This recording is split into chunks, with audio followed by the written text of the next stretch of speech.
Hello, everybody, and welcome to Roll Together RPG and to... What did I call this campaign again? Search for the Golden Heart. Golden Heart. Josh's game. Josh's game. Welcome to Josh's game. Welcome to the Golden Heart. My name is Josh. I use he, him pronouns, and I will be your game master for tonight. And as you can see, I have got a plethora of lovely people around me. I'm going to let them introduce themselves now. You can, and please feel free to introduce yourselves and your pronouns and introduce who your characters are as well. I'm going to start with Tom. Hi everyone, my name is Tom. I use he, him pronouns, as does my character. His name's Philo Viridian. Yeah, he's part of the Viridian tribe. He is a druid, head of a grove. You wander off into the Viridian woods, and eventually someone's like, "Hey, can you kill these monsters?" And someone gives you a big staff, and you're like, "You're the boss now." So not the biggest from going off on big adventures, but sometimes it's just easier to be a wolf for a bit. It's a lot less concerns when you're just a wolf. You say Viridian? Yes. Sure. Yeah. Have you made your way to Viridian City yet? I mean, my father was in charge of Viridian Hall until he got murdered, which is also, and then my brother got murdered in a maze. Look, there's a lot of going on with my family. Some deep Tom character lore happening. Yeah, that was also a Pokemon reference I just made. So. I was with you, Josh. Yeah. Which is why we go to the Viridian Woods, not the Viridian Forest. Very true, yes. Yeah. And this is why you are a druid who can transform into animals. Hey, moving. Wait, do we have a little ball to keep you in? I mean, would you like one? I mean, Is that my legendary item? Yeah. I'm glad someone said it. I was like, Nathan, you don't need to. You don't need to just keep pulling on this particular thread. It's not important, but someone did, and so I'm here to just keep this bit running for 10 more minutes. Let's go. A Zorb. Yep, just rolling along. I mean, druids now have the ability to summon a wild companion, so maybe you keep your wild companions in balls. So, Nat, nice to meet you. Nat, who are you, Nat? Hi, I'm Nat. I use she, her pronouns, as does my character, Hoot. The one, the only, the dashing, the lady about town, the professionally single adventuress. That's all you needed to know, right? You got professionally single? Is that what you said? Professionally. I'm very into that, and there were definitely some times in my life where I think that would have been a very helpful self-descriptor and/or job. So respect. I'd like to know how much that pays. Well, I mean, drinks. She's been kept very well over the years, you know. You must know I'm professionally single, but I will know if you want to take me to the opera, that's fine. Please do, yes. Please do. And finally, we have Nathan. Hi, I'm Nathan. I use he, him pronouns. You often find me both here, some other places, and also most frequently the Reckless Attack podcast, where we do lots of Dungeons and/or Dragons, and occasionally interviews with tabletop folks. But mostly, I'm excited to be here playing with you, lovely folks. Awesome. Oh, who are you playing? Did you say who you were playing? I haven't yet. No. My character. I was going back and forth where it's like, since Josh said it, I'll say it. You know, I'm not like avoiding the issue entirely. Today, I will be playing international man of mystery, investigator extraordinaire, kind of individual who simply just is the man to call when you need things investigated, done, or in fact, burgled or smashed. Krognar. No titles. Just no nothing. Krognar. His name is Krognar. And he is a man who thinks about things and who hits things professionally. Does he burninate? No, but I won't say that in the course of 14 levels of doing the things that he does, he's probably set fire to a handful of things. It's not kind of like an innate breath type situation. But there have occasionally been peasants involved. Right. And as a druid, only you can prevent forest fires. Thank you, Patreon. So glad you're here. With that in mind, we have sponsors to thank Phoenix Dice. They make some amazing clickety clack math rocks. No, Phoenix Dice. They make some amazing clickety clack math rocks, which you can, including some limited edition roll together dice, which you can see both Nat and Tom displaying right now. If you go to their website and use code rolltogether at checkout, you can get yourself 25% off of your purchase. Also, a massive thank you to the D20 Club and Dice Heads on Patreon. This game will be released early on Patreon for people, so if you'd like to see our other games that will be released early, you can join them by following the link in the description below. From as little as one of your local currency or one goat, which must be sent to Tom for what we've now established is a lot of different reasons. I contain multitudes, as do the goats. Don't question it, Nathan. Just leave it yeah. there. And legally, I don't know that I can, but we'll wait until after the recording. For Also, legal morally. reasons, don't ask. yes, also, because this is on YouTube, please do consider leaving a like, subscribing to the channel, and commenting down below. That tells the algorithm what you like, so we know what to make more of for you. With that, I think we are going to dive into tonight's session.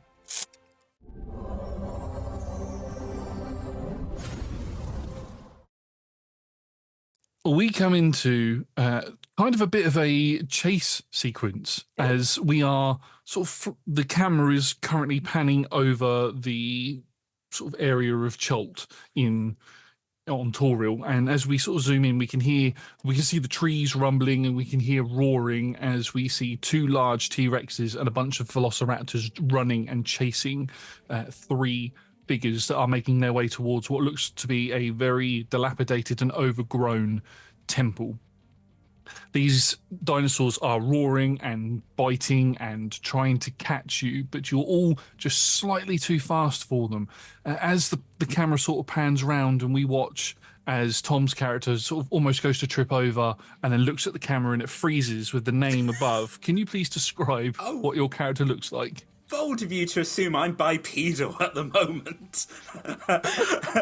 Hello, I'm a wolf. You can still trip on four legs. Not with that attitude, I won't. As I make the subtitles show distressed wolf noises as I go over the roof, go over a root and a roof. So let's just sort of as we look at me, let's just have like a ghostly form. So as we look, there's a dire wolf. Cool. What we see behind it is also as a high elf, sort of scraggly red hair.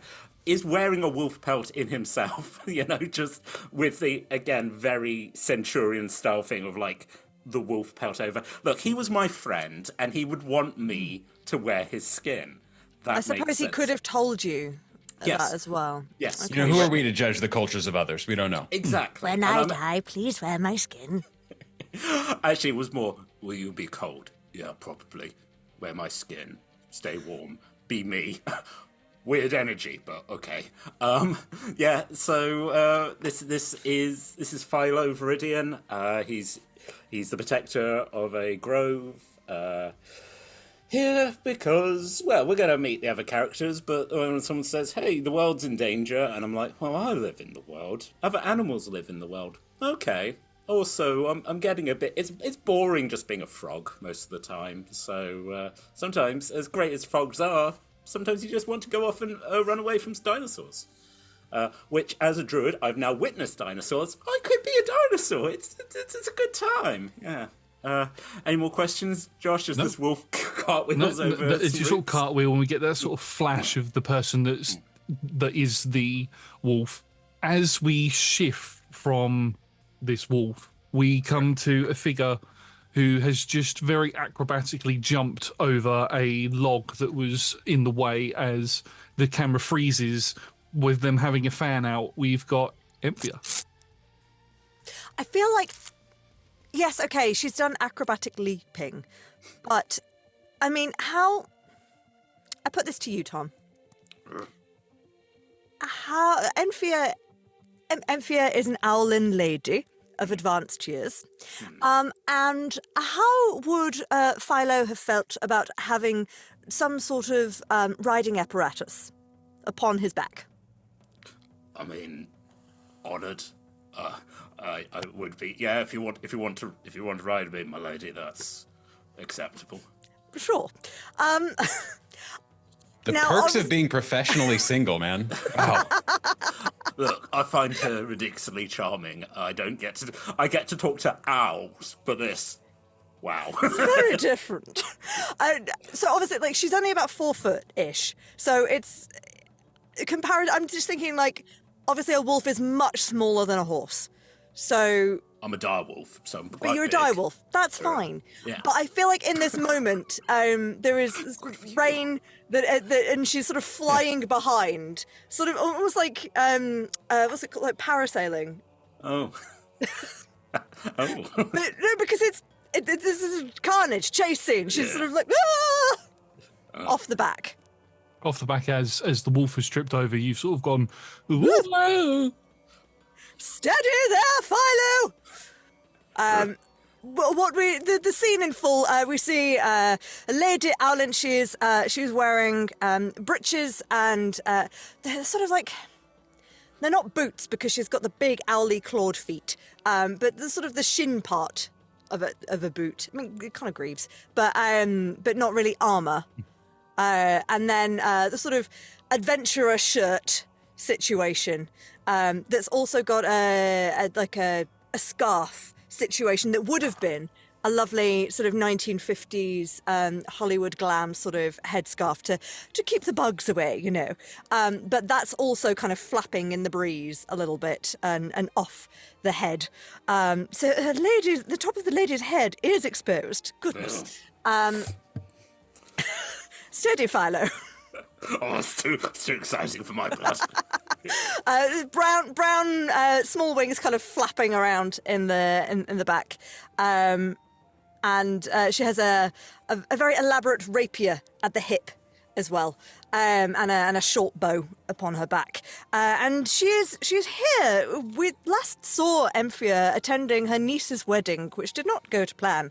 But since she has returned to the Feywild in her sort of general travelling about the world, but has come into possession of a book that seemed to suggest the world was in peril, and has been inspired to do good and to try and protect artifacts from getting into the wrong hands. Now, if by protecting those artifacts it involves her stealing them from ne'er-do-wells, then, you know, sometimes a lady's got to do what a lady's got to do.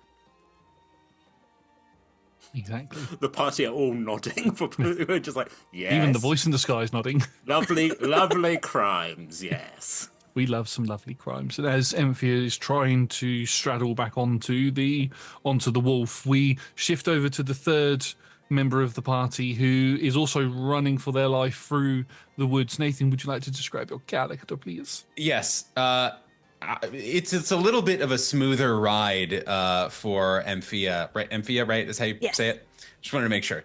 I realized I blacked out suddenly right as I was called upon to say the name. She has that effect. Funny thing Exactly. is, I did the exact same thing with your character's name as well. Yeah, for sure.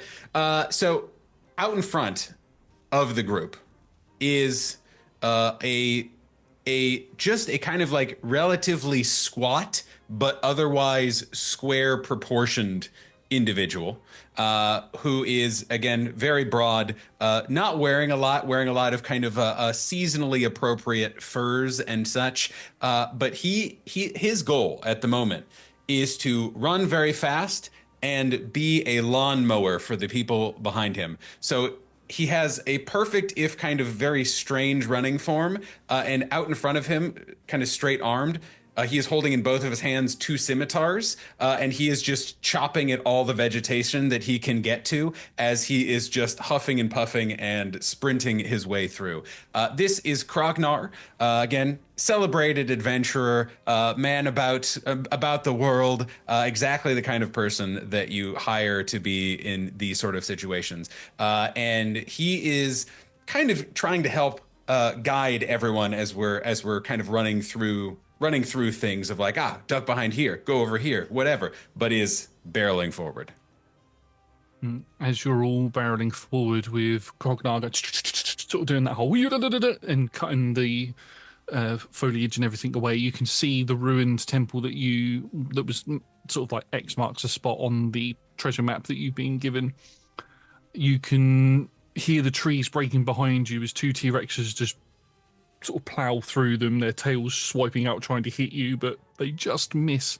And as you open out into a clearing that leads to the front entrance to this large temple, you can see lots and lots of dinosaurs. We've got pterodactyls, and these are aerodactyls. We've got pterodactyls flying around.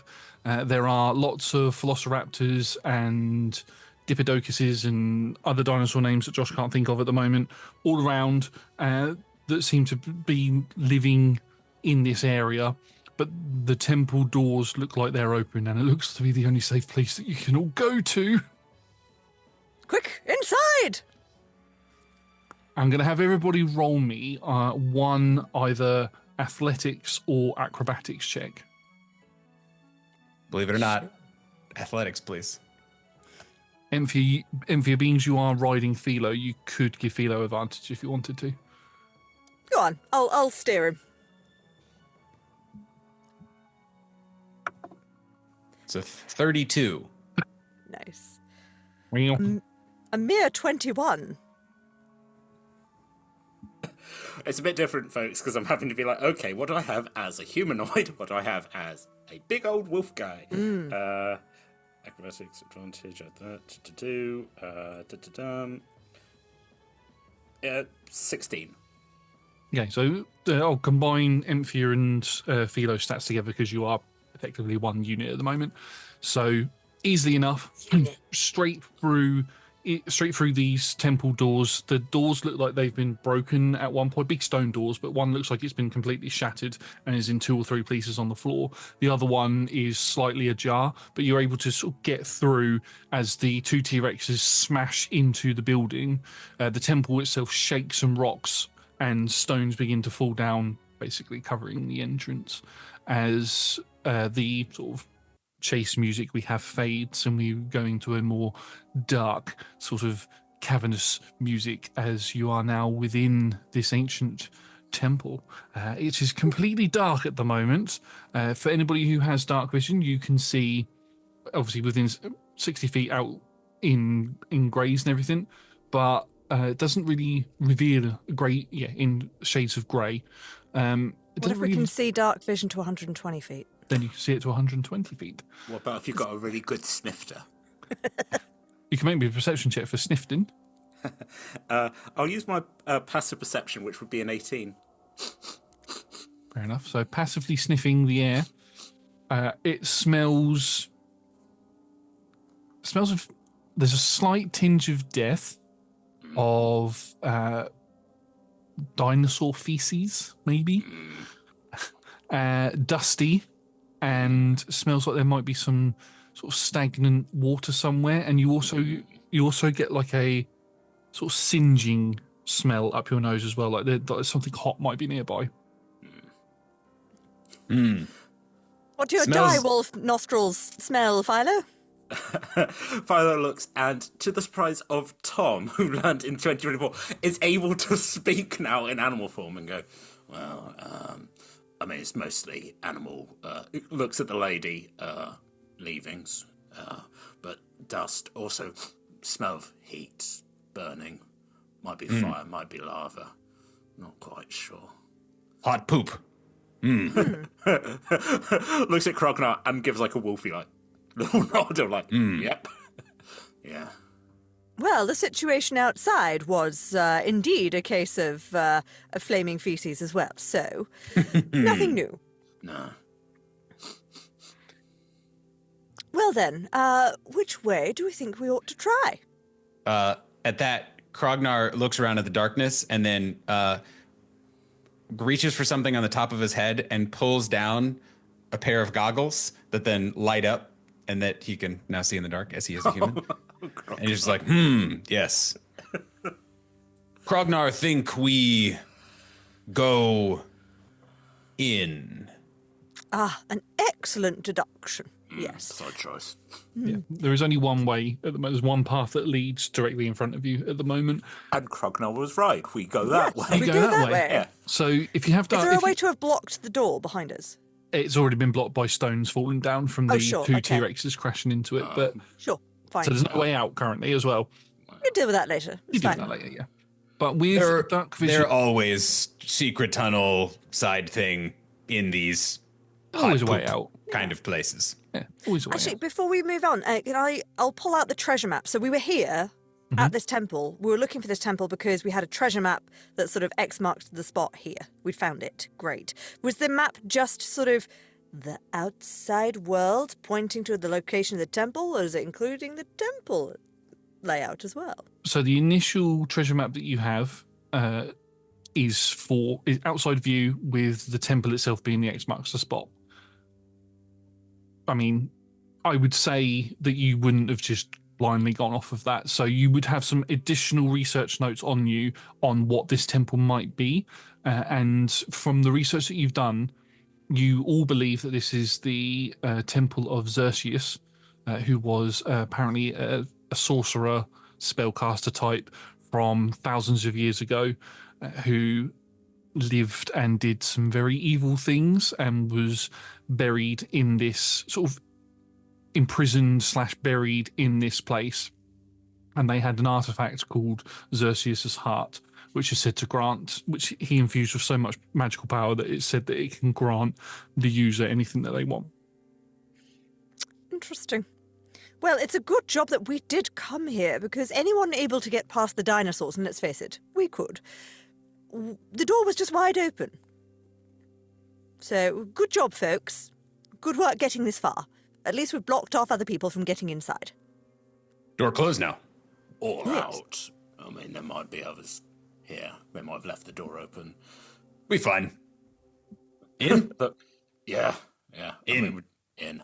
I love your enthusiasm and confidence, Krognar. This is why I hired you. Krognar try keep things positive. You gotta keep Indeed. things light. Yeah. So Well, shall we?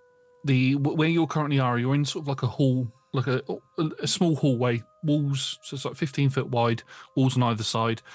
With 120 foot of dark vision, you can look down and you can see that the path seems to just end 120 feet away. Ah. And you can also see, with being able to see grey bits, there seem to be some what look to be skeletons sort of dotted around towards the end of that 120 feet.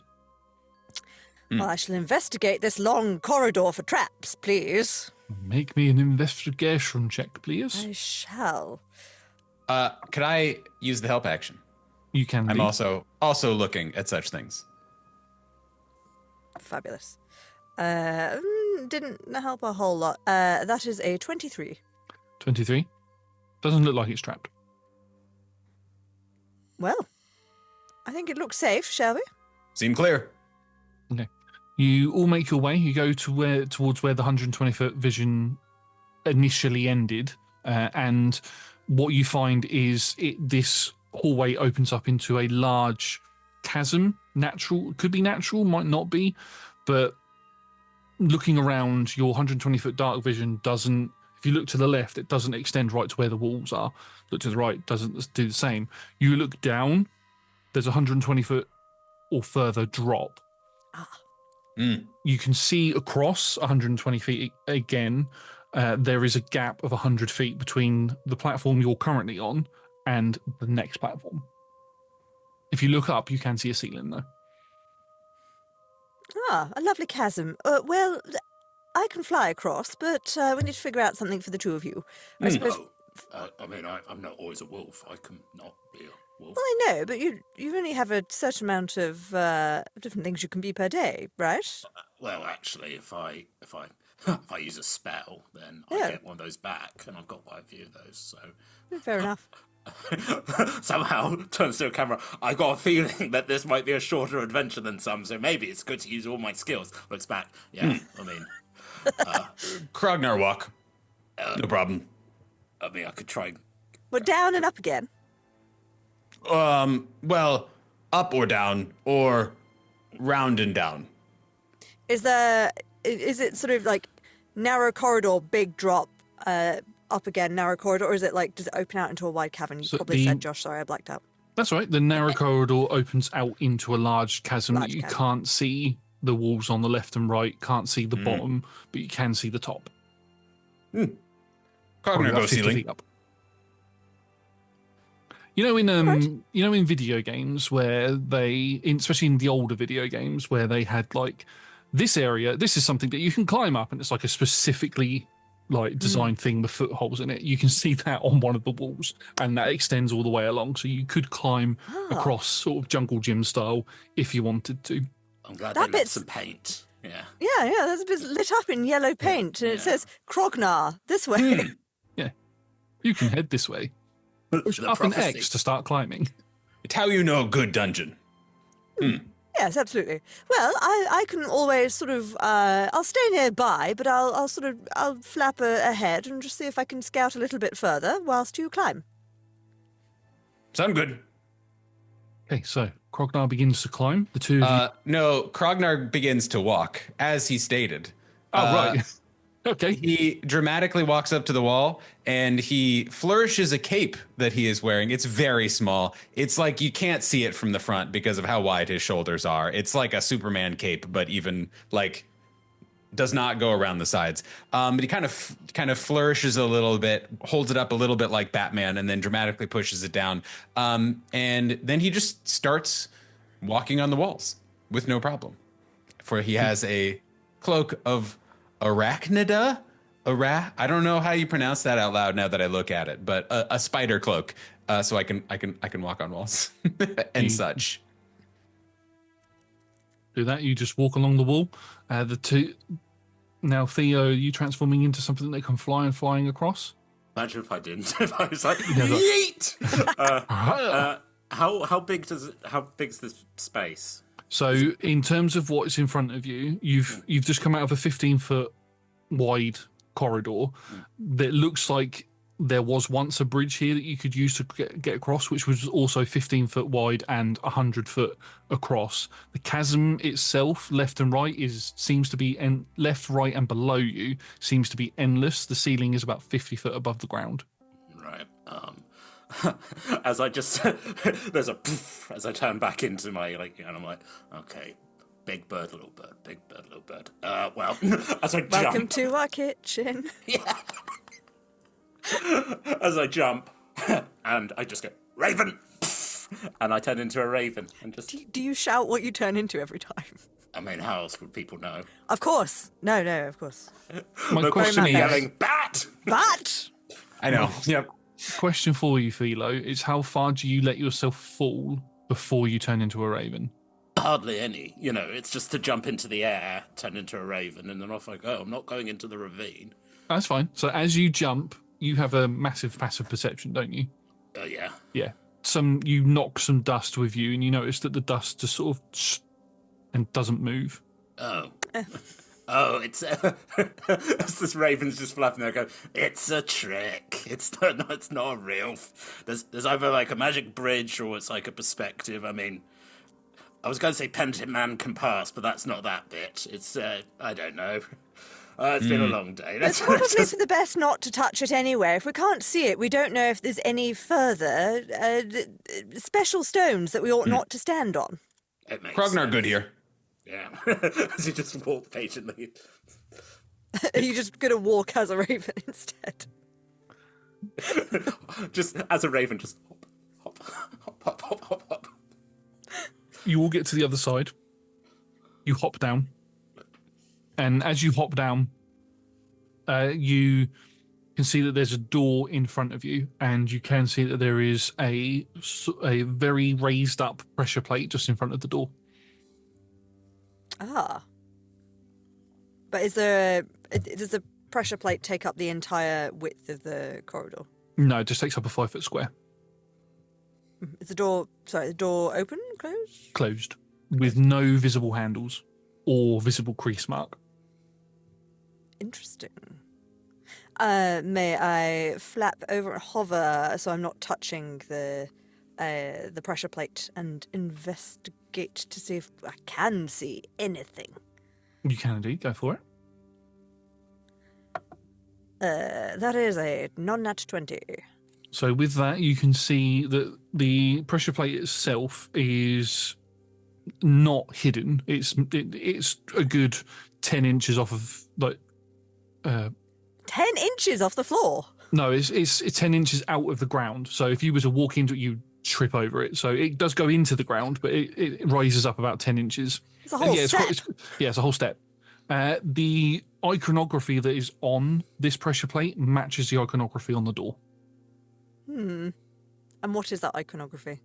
It's the iconography is very sort of like, if you were to think of like hieroglyphics type thing, so it's very much depicting sort of like a figure that is holding a what's it called? Holding a heart in the air with people sort of bowing at them. Krognar, not strong reader of hieroglyphics. Well, there's no words there, dear. It is just pictures. It just sort of suggests that he really liked himself, you know? Which, you know, you have to admire in someone. It's very common to be plagued with self-doubt these days. Big art of you holding your own heart. Yeah, I wouldn't put it on my wall, but then again. With my checking around, did I see any sort of hint of holes in the walls where arrows might come out, or spikes, or notches where gas may come out? No. Well, this one looks all right then. Maybe it is just as simple as if the corridor was a trick to put off people who have not investigated too much. Perhaps this is much the same. I think the skeletons were there. The skeletons were before the big drop, weren't they? Yeah. Yes. Why do you think they died there and not like? There doesn't seem to be any skeletons around here. Do you think they just got eaten by dinosaurs, or you would have thought there would some of them like if there were traps here, there would be skeletons unless someone's going around clearing things up. I suppose we did just sort of straight walk past those skeletons without looking at them. We could go back and just double check. I mean, I'm just being curious, you know, Just like imagine that Krognar is going, while still hanging upside down. Oh yeah, absolutely. we're gonna It's have good a to have Spider-Man multiple moment. angles Yeah. to guard against traps, ambushes, whatever. That's what, again, one of the many services, professional services that Krognar offers. His head is turning purple. Philo, do you have any ability with stone? Like to recognize it or to dig through it, or No, as in, I've known folks before being able to move stone with their magic, or just melt it away or reshape it. that's an interesting question. Did I? Or just go into it, sometimes. Can we? Want to hang out in a stone coffin. Just have a chill moment. Did I? Do we stand on block? Does it go up, Well, down? that's the implication, that it will go down if you stand on it, but, you know, with these things you do have to be careful. Oh, Sometimes it is a double bluff, right? It looks too easy. It looks like this is the thing you're supposed to do, etc. we go get skeleton, bring here, put on. That's a marvellous idea, yes. Do you want to go do that while Philo has a think about what he can do? Philo quietly goes, I'm good at animals. Stones are not animals. Above table, I have I have like shape earth, but it's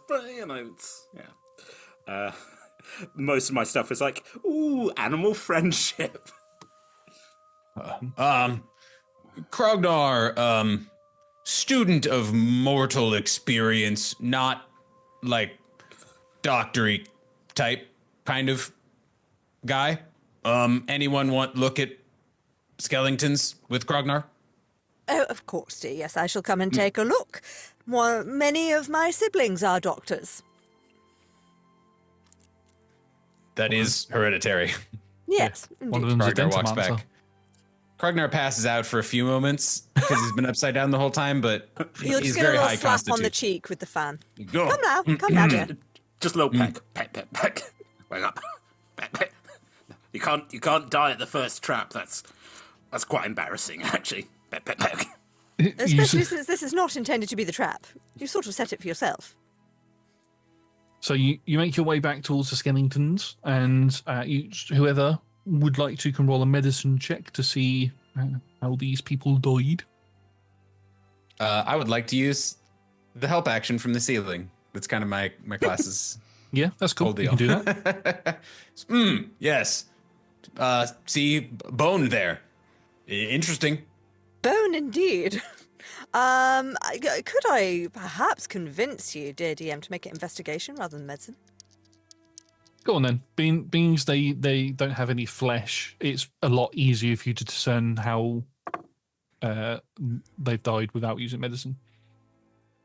I have so many good skills and reliable talent, and yet both of my d20s are betraying me today. So I have rolled a 10 for a 20.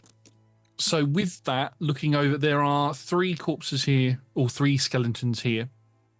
Each of them have got various breaks, significant breaks, like they've fallen from a very high height in different places. So one of the legs is shattered, another one's skull shattered, another one, ribs have caved in, various sort of injuries that you would expect that you would take from falling from a very, very high height.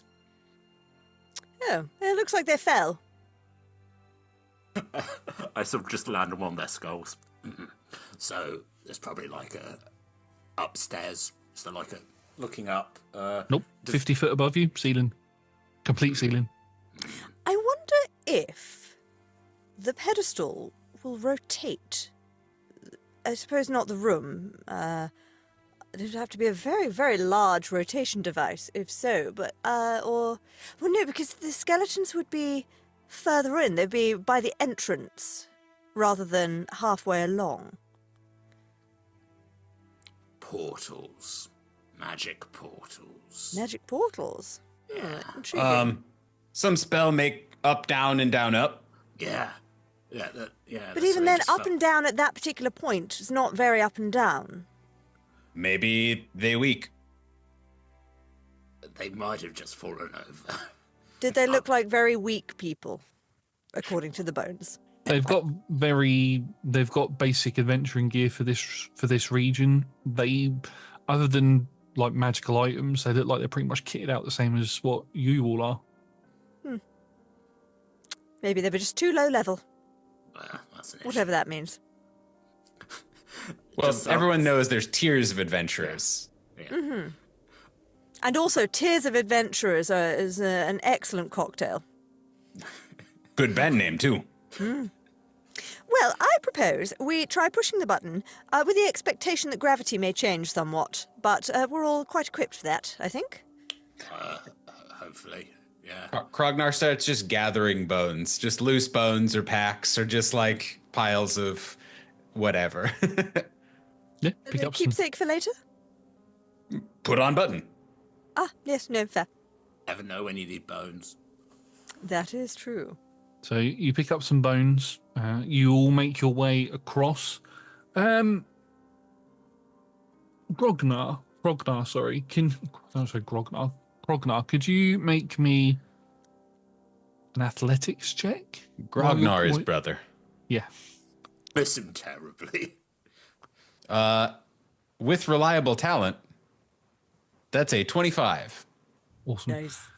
And you're able to walk across without any issues, holding on to the parts of bones that you're carrying with you. You're able to do. One does slip, like maybe like a shoulder joint or something slips out and falls down into the chasm. And for those of you with very high passive perceptions, you can see the other end where the skeletons were.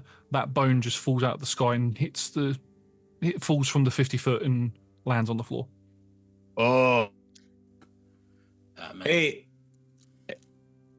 watch. And he just like shuffles around bones again to like get one small one, and then it's like, and then just does it again and shattering whatever skull or patella or whatever that he's grabbed. Yeah. So yes, both portals and double trap makes it look like not a trap, but is a trap actually after all. Yeah, clever. Classic. Yeah. Well, I suppose we ought to have expectations that this may be the same thing. Looks like too obvious a trap to be a trap, actually is a trap. So we drop bones on the switch and then see what happens. Being prepared From a to be- distance, I suppose, if possible. Yeah. How's your throwing arm, Krognar? To be fair, Krognar could just stand above it and just. I was thinking that too. Yeah. Just let it drop, and you just kind of just is like lining up the shot, you know. So yes, he'll absolutely. I think it's more fun if he drops them from the ceiling. Whether or not that's the safer option, I don't know, but that's the fun option. So that's what Krognar does. They don't weigh the pressure plate down. It does move slightly, but they're not heavy enough, basically.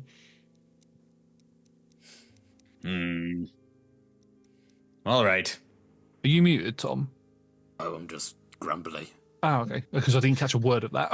I just said I think one of us might need to stand on the thing. Krognar can go. Wait, Krognar, I appreciate your enthusiasm. I also don't mind going, and I am rather nippy if things were to happen. No, I'm just a little bird. this is why Krognar paid the big adventuring bucks. Krognar understand. You are a dear.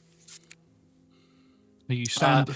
Yeah, Krognar like strips off all of his like adventuring equipment, like anything that's not magical. He like puts to the Krognar, side. please, after the adventure. We don't know what happened. Krognar being safe. We so far from nearest town, and just like puts his supplies over in the corner and all that stuff. It's like, all right, ready? Yeah. After you. And he like does a big jump, like a hop, and then just like stands there, seeing what happens. You stand there and you watch as the pressure plate goes down, and then the pressure plate and yourself twist almost in a 180-degree angle. So when you jumped on it, you were facing the door. By the end of it, you're facing both Philo and Emphia as it's turned around, and you hear a clicking sound. And then the door itself lifts up. And as the door lifts up, you watch as 10 gems light up around sort of like the archway of the door. And as soon as it's fully open, one of the gems goes out. And then a second later, another gem goes out. Through we go. Yeah. And then another one goes out. Krognar grabs all of his stuff again. I will help Krognar grab his stuff. Bag. Through. As you grab your stuff and go to run through, the final light turns off and the thing begins to go down. Just as Grognar slides through, a strange hat is left there that he has to pull and grab and pull through. And you are now in the next room. Now, first thing that you find when you are in this room, it is very, very hot in here. There are no windows. Hot poop. Hot poop. Very, very hot. No windows, in this room. It's a square room. And it's 20 foot from to the left, 20 foot to the right. So it's 40 foot across, and it goes 50 foot down to the other end. You can see along the left and right walls, there are 3 torches on each side. Each torch, so you've got red on left and right, yellow left and right, blue left and right. In the center of the room, there are 3 small podiums that have unlit torches on them, and each one of those podiums has got a gemstone on them. The left one is red, the middle one is yellow, the right one is blue. And in front of that podium, there is those 3 small podiums. There is a larger podium that has a large dish filled with sand on it, and the door to get out of here is directly opposite you at the end of the room. Oh, good, more puzzles. Is the sand moving? The sand isn't moving at the moment. I should also say that when on the dish are another 10 gems. On surrounding the dish, not like just gems hanging around. Yeah, they're sort of embedded in the podium, but they're spaced around the dish. So if you were to look down on it, you can see the sand and the gems around it. Great. So, okay. Either side on the walls, red, yellow, blue torches. 3 small podiums with unlit torches, and also one of them has red gems, one of them has yellow gems, one of them has blue gems. Yeah.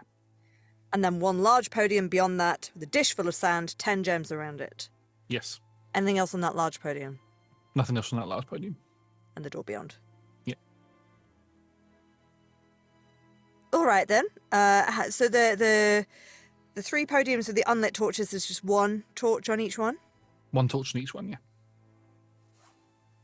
All right, we try red with red, blue with blue, yellow with yellow. Intriguing that there's 2, one on either side to bring to the one in the centre. I imagine as soon as we touch a torch, then something may happen. Something always happen. Sand starting to run out or something like that. Crises. I don't get how people have enough time to do this stuff, just there's so much else to do in life just to build a puzzle dungeon. It seems Exhausting. Yeah. Yes. Who designs these things? It's quite fascinating, really. Also, I should have thought about hiring a wizard with some kind of time-slowing powers. So we start same side? Grab 1 each. Hold on. Try. I suppose I need hands for this. Thumb's important. Yeah. Yes. One of nature's greatest tools. If only I could turn into the great ape, but unfortunately, never seen one. Something to work on. Can turn into a dinosaur now. Oh, Yes. I've seen them. Yeah. Plenty Anyway, of those with opposable claws. considers it. It was like, next room. So what we do? So we pick up a torch, each putting it matching colours. We're starting there. Let's take one moment to just go, because last time it was like a portal thing. Let's just have a look to see if it's going to does the floor seem solid? Does it look like it's going to drop lava on us? Just so we're generally prepared if we get this wrong. Yeah, you can make an investigation check for that if you'd like to. Yeah. It doesn't hurt do that when as one's well. when one's in a puzzle dungeon. I'll also take a perception check from anybody as well. So my once again rolling rubbish. So that is a 20 On investigation. on investigation. Yep. And a perception check. 25 perception. Oh my god. Perception. I rolled a 2 for a 24. Jesus Christ. But that's with Reliable reliable talent. talent. Yeah. So Rogues are fun. perception I rolled was a 13. Investigation, nat 20 for 21. Ooh, okay. So I will give you a little bit extra for that natural 20.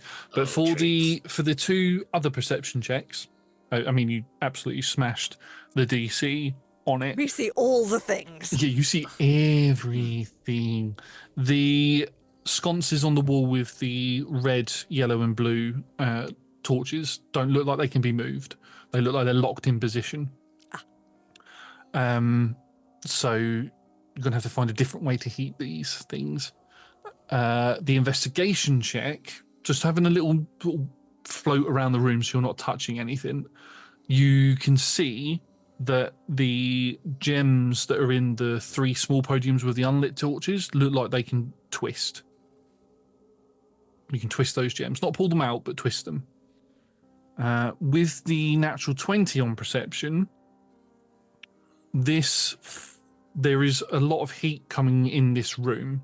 Now that you're not in animal form and that you're stood on the ground, there is heat. The heat is coming through the floor. And every so often when you step on one of the tiles that make up this room, it sort of shakes a little bit, as if it might be a little bit wobbly. Wobbly tiles. Krognar, I feel like either in this room, thank you, Philo, for that observation. Maybe perhaps in this room you ought to stick to the walls, just to be on the safe side in case the floor does drop away. Walls always comfort. Yes. Up. And go up. Well, I imagine this might not work, but I ought to give it a try. I'm just going to take one of my arrows and stick the feathery part of the arrows in one of the flames. See if it carries that colour fire. It's almost like the flames are an illusion. You stick it through, pull it out, nothing there. Ah. Intriguing. Philo, speak up, dear. Stop mumbling to yourself. Sorry, I'm not used to being around people. I said sneaky fire. It's not real. So we can't shape the fire then. It's an illusion. Indeed. Well, you spotted that the gems were twistable. Let's try that. Right. Actually, you spotted that, Emphia. Oh, did I? Well, I spotted it, so I'm good to try it. Well done. Be a good leader, giving credit Yeah. to the rest of group. Got to keep morale up. I mean, I'll take the compliment, but hand it back to you because you discovered it. Yeah. Just be prepared to be blasted by fire. That's all. Wouldn't be the first time. Always ready to be blasted by fire. Good job. Yeah. What? Sorry, what did Philo turn into right now? I'm me. I'm a high elf. Oh, just. I've got hands. I can't be an ape. I've so got hands. I've got hands. I've got this big stick on my back. I can poke things with my stick. You're probably the best person to twist these gems because, Emphia, your wings are your arms, aren't they? No, she's got wings and arms. Oh, okay. So you could do it then with flying. Otherwise, how would she fly and fire arrows, Josh? You've got to think your of these things, feet. DM. I mean, Use your Out feet. her mouth. Easy. just going off of the artwork that we've Prehensile had feet. previously. No, she has separate arms to wings and the Yeah, that's fair. minis. So yeah, who's twisting gems and which one are you twisting? Krognar do it. What a dear.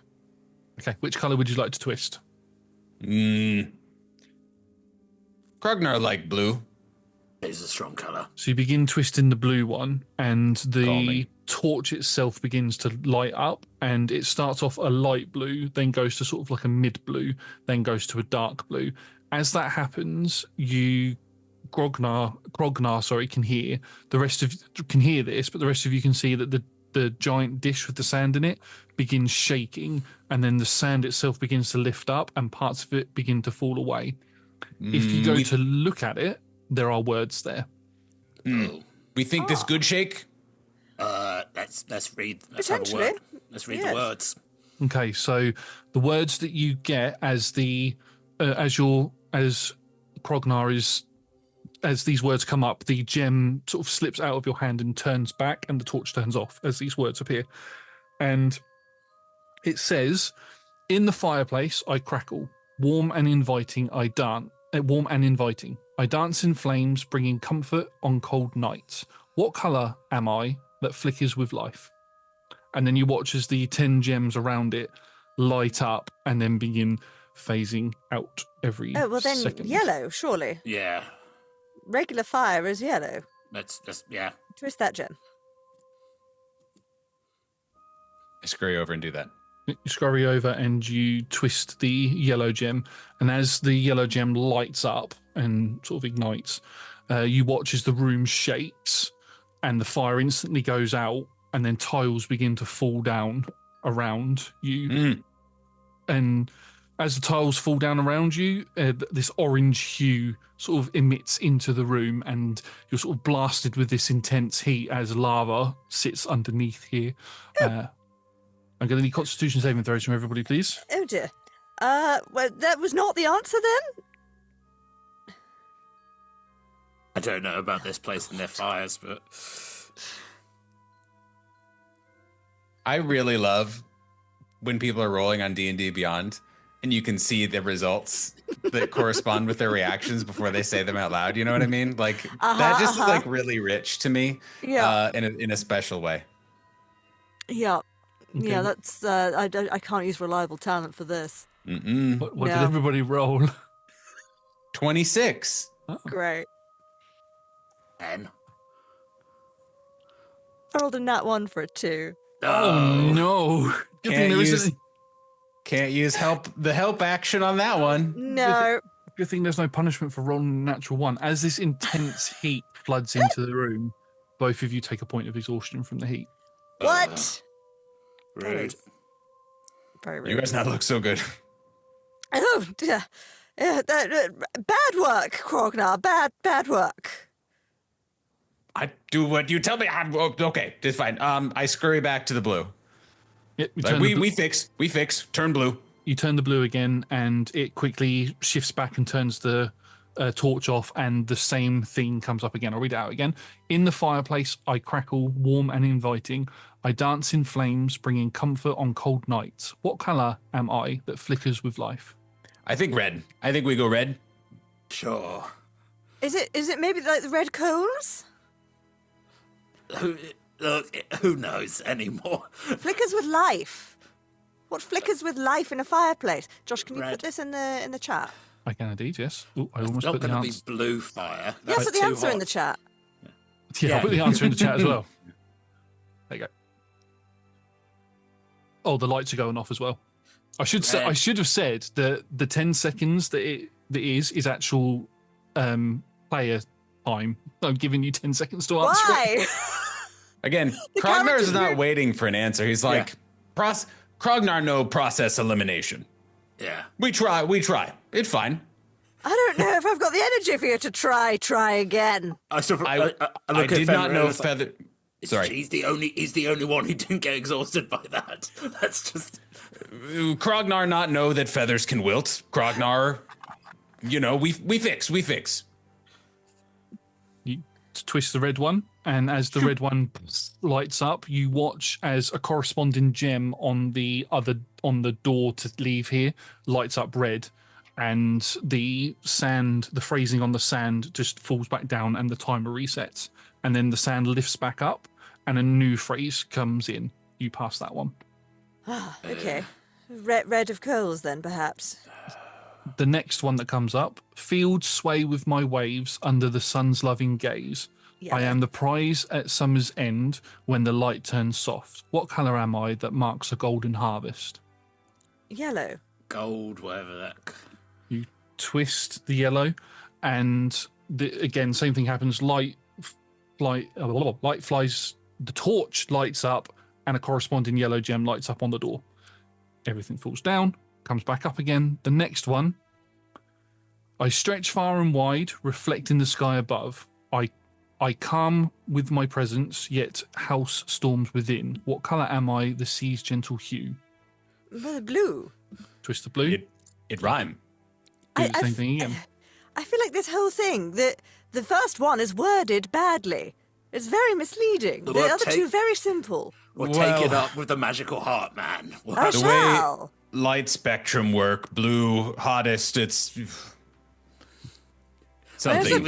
I suppose you could take that that red is the colour of life if you are accustomed to playing things like video games where red is often your health pool. Is but in real the door life, counting down as this is Yeah, conversation? the next phrase has come up, and it's begun counting Sorry. down. Yeah, as no, you we're can talk. both- And I was like just side eyeing, like, Yeah. You felt fine. What does it say? It says, in forests I stand where I blanket the earth. Underfoot and overhead I am life's verdant breath. What colour am I that breathes nature's expanse?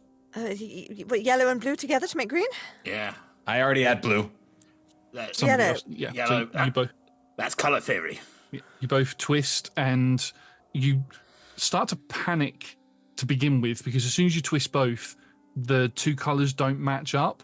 But then when you twist to a certain point and the colours get to a certain vibrancy, they both flames on them turn green, and a reflective gem turns green on the other side. Just you had like a millisecule of a second left on that timer before that went. It all falls down.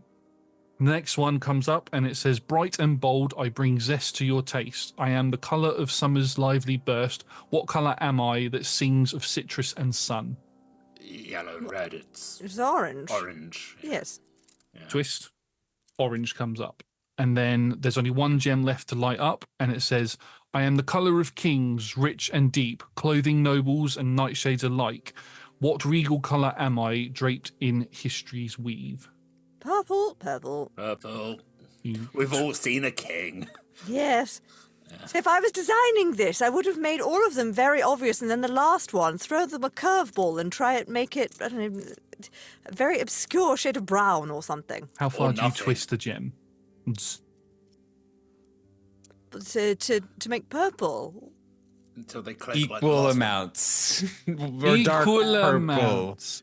Yeah. My question is, are you going for mid purple or dark purple? Vermilion. Have What are we we had doing? to do mid or dark with have any of them grey. before? No. It's Josh's that we, it's one of those where we have 10 seconds, and we identify it. So we're like, does it seem like the room's falling apart? Maybe give it like a little bit more red. A little bit more red. We're going for a royal purple. Yeah. It's darkish, I think. Do that. I was fucking with you. It lights up and the door... Fuck you, trap. Some of us have trouble with colours. The door lifts up and you are able to pass through into the next room if you'd like to. I mean, you can stay here and take points of exhaustion if you really want to. I'm not going to stop you. We're all good. Thank you. Good job you're not in direwolf form there, Philo. I don't know. What is the colour sight like? It's mostly sort of like greys and browns, Yes. and then it's quite interesting. It is quite fun to work out what I can and can't see in different form. Like when I'm a cuttlefish, oh boy, I can see all sorts of stuff. But Delightful. I wonder what color great apes see. I get very serious. I need to see one so I can find out. That is my new goal. Maybe I could use that for my wish. I'm joking. I'm going to see so many of The animals. heat does begin to We're leaving. We're leaving as we're having What a is the no, next just- room offer us, Josh? The reason why I'm asking this is, Philo, how do you walk into the next room Oh my! as yourself? I mean, until I'm asked to turn into something else, I remain me. Okay, can you make me a dexterity saving throw, please? Oh. I mean, I'm not gonna bother asking Emphia and Krognar. rude, but We don't have reliable talent for those. it's another 10. As soon as you sort of run out of the room to get away I from this don't intense run, heat, I or walk. move, but Thank as soon as you. you step over the threshold of the door to get out of the room, you feel something slippery under your feet and you begin sliding down a shaft. Oh, Whee! Raven. You turn into a raven and start floating, and you can see the shaft keeps on going down. Emphia and Krognar would obviously be fine because of various things that they have. I feel like if we'd have gone first, though, we would have warned Philo. You all went through at the same time. Did we? Yes. I mean, Is you it need to wide ask enough? that if you're going to Yeah. put us into a trap. In Josh's trap. defense, we were all very clearly walking side by side, still talking about colors. So Yeah. I get that. How big's the door? How big? Actually, I suppose 2, but yeah. No, well, I'm fine now. I'm just a little raven again. Hello. I mean, the slippery slope it just descends down 100 feet. There's no sheer drop at the end. It just looks like it goes off into another room. I just wanted to give you a water slide to play with. Yeah, well, this is water slide. That was quite fun. Can I see? Is it, sorry, at the very end it drops off, or it goes? It doesn't into- drop off. It looks like it. The slide just sort of ends with ground there. So you'd slide into, and it looks like sand. So you'd slide into sand at the bottom. No spikes or anything. Stagnant water. Always that's, spikes. Yeah, that is true. That's never good. The smell of stagnant water. Yes. Yeah. It's very dangerous. Fair enough. I suppose I don't want to get dysentery. No, none of us do. You all make your way down. Adventurer's true worst enemy. You all make your way down to the bottom, nice and safe. This, as you sort of put your feet on the sand, sort of thing, or float down low enough, you can see that it opens out again into a large cavernous area. And if you walk into it a bit further, you can see that you've entered into what looks to be an underground arena. There's lots of sand everywhere. From where you're currently stood, on the right-hand side, there is a large, majestic door that is shut. On the left-hand side, there are three. It's an oval-shaped arena. On the left-hand side, there are 3 gates that are open. The stands that you can see around where people would watch, there looks to be lots and lots and lots and lots of skeletons, sort of just sitting in the stands. Oh, an audience. You think these are the followers? The ones who did all the carving? There seems a lot of people who just seem to have died down here. Do you think they die sitting there, or like someone come by after and like put them? Both's quite disturbing, to be honest. Perhaps Oh, they were no. sitting there contemplating how to accurately describe the colour red. It's a real As I look around, I'm like, I've lost colour sense. I'm a bird. Makes sense to Krognar. Yeah. we're both exhausted, Crocodile. We might need to have a nap in a little bit. I'm more irritable than I ought to be. I'm so tired. It's the heat. Krognar also offer piggyback package as part of adventure hiring. You are a delight. Agreements. We'll just fly up and sit on your shoulders. Somehow the sand seems to shake right at your feet, Emfir, as you fly up, and words come up that says "blame the BBC." The BBC? We always do. Wait, why is the BBC setting What is the riddles? British Broadcasting Corporation doing here? Was it News Round? Blue Peter? Josh How went, could you? Josh went looking for colour-based riddles and ended up on the BBC website, and that's the one it gave me. I get it. Nathan gets it. Don't you suck up to the BBC, Nathan. I'm not. It's their fault. Anyway. What do you do? You're not in the arena yet, but what would you like to do? What are we thinking? Big. Well, actually, no, this is the point. It's like that riddle about, like, do you want to be in a room with, like, hungry lions who haven't been fed in 12 years? If there is something down here, it might have died. If there's all these skeletons. Could be zombies, though. Could be. Maybe they just want to have a big undead dance battle or something. Is there anything... I feel like we would have researched Xerxes before we came here, right? So we knew that he was a spellcaster. We knew that he has this magic heart that purports to grant wishes. But, like, what manner of man is Xerxes? Did he have... Obviously, he had people raising up their arms for him in the carvings, but... Did he have a love of theater? Right? like animals. There's not much on this figure. This figure's seen more as a myth rather than somebody that actually existed. So the fact that you found a temple to him with that symbology on it is quite a groundbreaking discovery in and of itself. Where did he get this treasure map from? It was in that book. Huh. It was just a page in. It wasn't a part of the book. It was just like somebody had inserted it into the book. Well, that's convenient. Yes, convenient. The sort of legends and myths that you have read about him was that he was worshipped like a god, and words just left my brain there. Yeah, he was worshipped like a god, and he was the leader of a great civilization that wasn't originally from this plane of existence. He brought them here to escape their world home,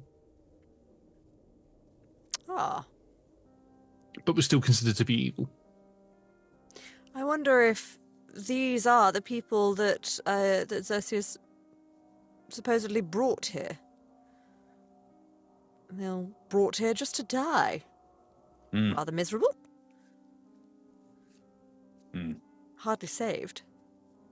Well, we go into arena. Try not fall down. There's lots ways to fall in here, so we watch out for that. Really starting to think I definitely ought to have brought a wizard. You know, slowing time, speaking to the dead. Oh, you're a delight, Krognar. We'll just give you a little pat on your head from the shoulders. Can Wizard do this? And he points to both of you on his shoulders. No, not at all. I would never replace you, Diz. Philo, you've been useful too. I would never replace you. I'm merely thinking I ought to have brought a fourth member of the party. You always feel that, and then you bring one extra person, and then all sorts of five's too much. No, you can't bring two. You can't bring five. Then you sort of lean into conspiracy theories. Yeah.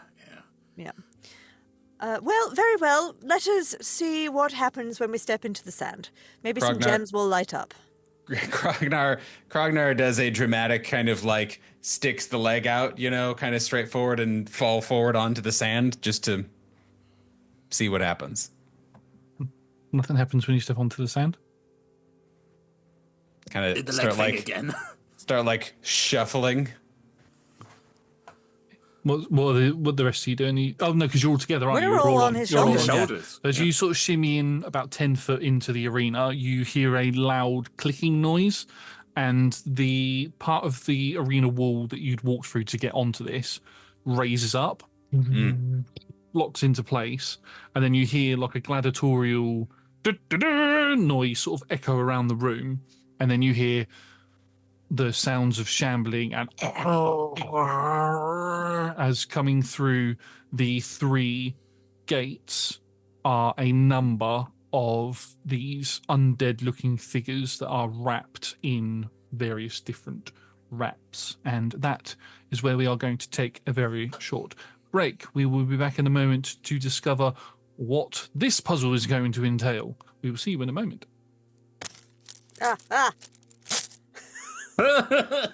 It's fine. I put Roger up too soon. I'm leaving that pause in. Goodbye.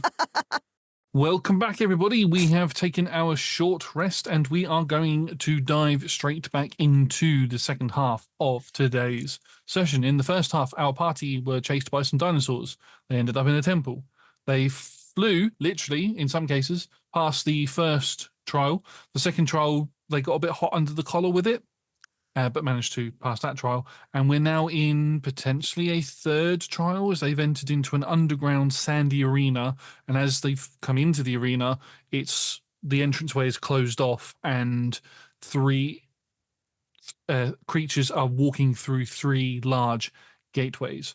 I would very much like for everybody to roll me some initiative. And also, I would like everybody to roll me a d10 as well, please. As well. Initiative counts as an ability check for exhaustion purposes, right? Yes. Yes. All right. Actually, no, why am I dealing with these physical dice? They've been betraying me all evening. Physical dice betraying you. Oh, no. I don't know what that song is, but I'm enjoying it. Oh no. Oh, no. Oh, no, no, no, no. We keep saying we're going to get Josh to sing, and it keeps happening. I keep saying I'm not going to, and I keep doing it. We're a musical people, don't you worry. All you creative types making me sing. Philo, what did you get? So, 13 initiative, 3 on the D10. Oh, yeah, the D10 as well. 13 initiative, awesome. 3 on the D10. Emphiel, what did you roll?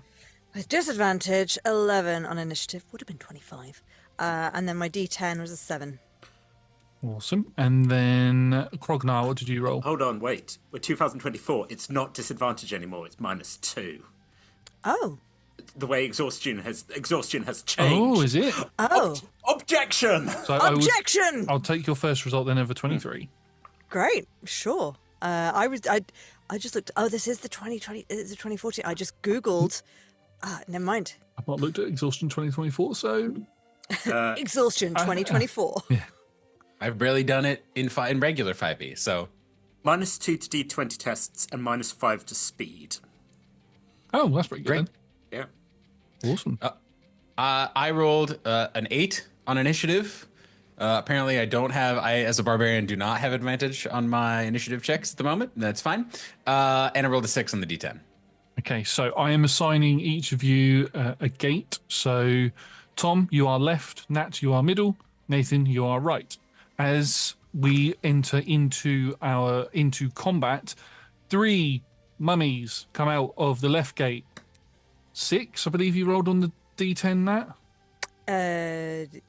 7, I think. 7 come out of the middle gate, and then again, mind Nathan, what did you roll on the D10? Sorry, 6, and that's where the 6 came from, and then 6 come out of the right one as they all begin shambling towards all of you, and you can No hear daddies.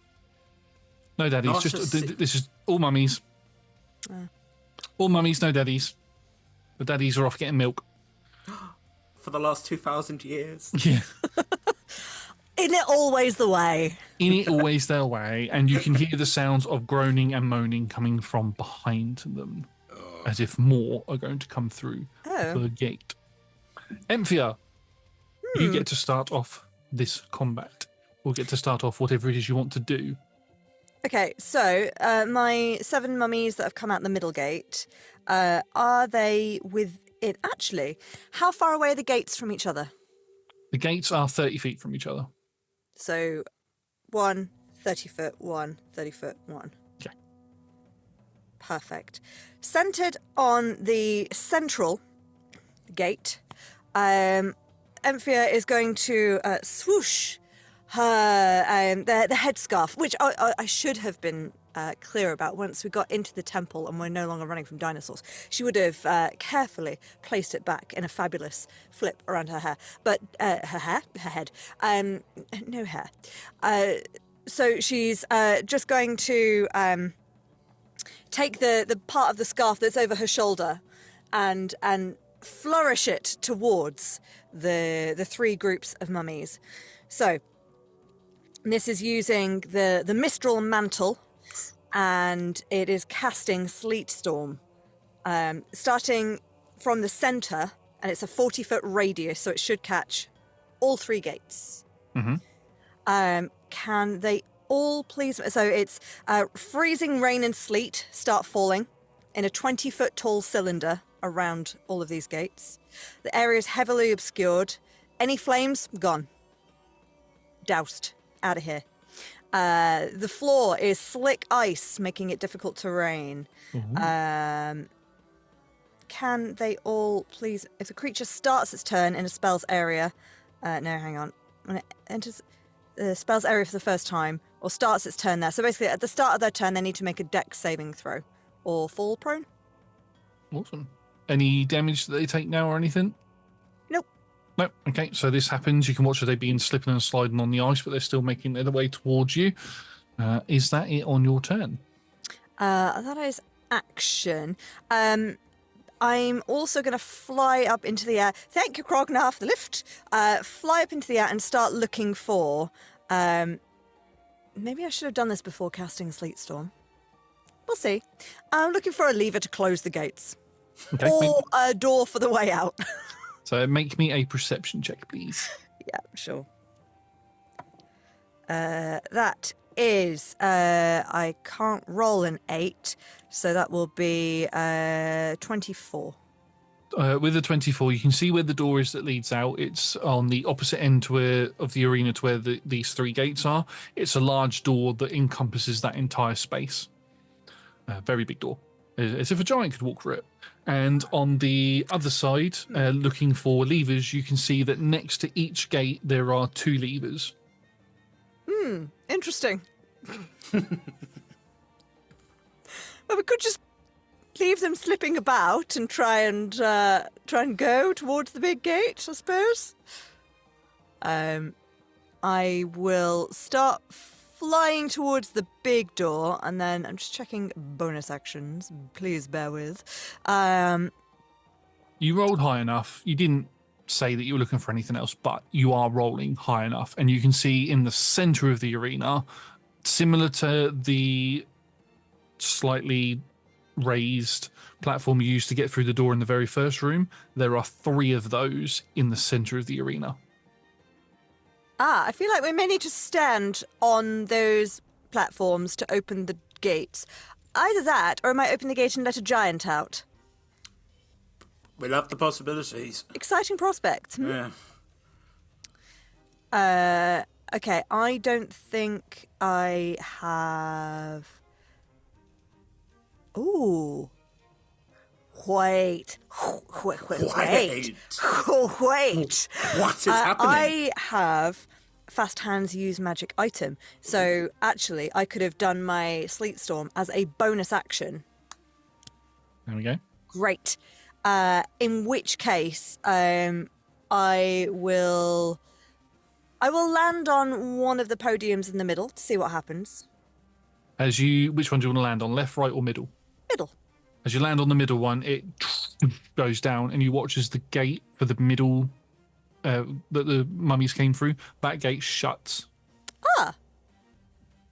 Oh, okay. This might be a solution as well. So I'm going to stay there, and then I'm going to make an attack, just a short bow attack to... I don't know, whatever mummy looks closest out there. I've got the biggest group in the centre gate anyway, so I'm just going to shoot at the closest one. Go for it. That is a 27 to hit. 27 hits. Roll me some damage. Oh, wait, no. Is that -2 because of the exhaustion? Attack rolls are not skill checks. They're not, no. Okay, fine. Great. I don't have advantage, I guess. Unless the sleet storm makes it disadvantage, which I don't think it does. They'll have disadvantage to hit me, but I don't think I have advantage to hit them. I will forego getting a sneak attack, I suppose, for a mere 13 piercing damage. You watch as one of one of these mummies that you hit just explodes into sand and rags just hit the floor, and then it all seems to fade away. Intriguing. Possible illusions. Not entirely sure yet. We'll keep watch. That's all I can do. Awesome. So at the end of your turn, could I have a D10 roll from both Philo and Krognar, please? 2. 8. So from the left gate, another 2 mummies come out. From the right gate, another 8 come out. So there are currently, in total... Oh, I need to minus 1 from there. In total, there are currently 25 of them moving around, getting towards this sleet storm. Philo, it is your turn. You can see everything Enthiever has done. Oh, right. So I guess the switch. Looked at a Krognar. Switch good. I flap my way over to, let's say, the left switch. Land on it. Bonus action. Turn back into. Gate shuts. Right. Well, I was kind of hoping to be able to do this, as a bird, but it's still relatively impressive. I point over to the left gate. There's a power as just a moonbeam goes boom into whatever zombie happens to be standing next to the gate. If it can make a Constitution saving throw. Surely a moonbeam is wider than just one, isn't it? Is it like a tunnel of light? It is a tunnel of light. It's long, but it's not wide. What's its radius, though? 5 feet. Oh, really? That's changed. Yeah. Hey, folks, things are changing. Do you say con save? Yeah. How about an 11? Cool. That is a failure. So that poor little zombie takes 9 points of radiant damage. Does it have disadvantage? Yeah, just turns into sand. You don't even see it turn into sand. Yeah. It just. How many mummies are in that around that gate total? There were 5. There's now 4. 5. And how wide is the gate? The gate itself is 10 foot. So theoretically, they've not had a chance to get very far. No. And they are slowed by the sleet storm. Would you argue, DM, then, that they'd have to bunch up? It is cold. Well, the first ones that came through would have gotten 5 foot in front of the other ones because they would have walked in before we rolled initiative. Yeah. The other ones would have been stood side by side. The 2 that just came in. So that's one of those ones that you killed. I see what you're trying to do. You've got to make sure you think through the logic of these things. Would it possibly have hit another thing within 5 feet? You've just got to check. It's good to check. And the gate shuts as well as you turn into your humanoid self or elven self, and it shuts. So there's just one gate open now. Yay. Concentration. So I kind of get my staff and slightly lean on it a bit and be like, right.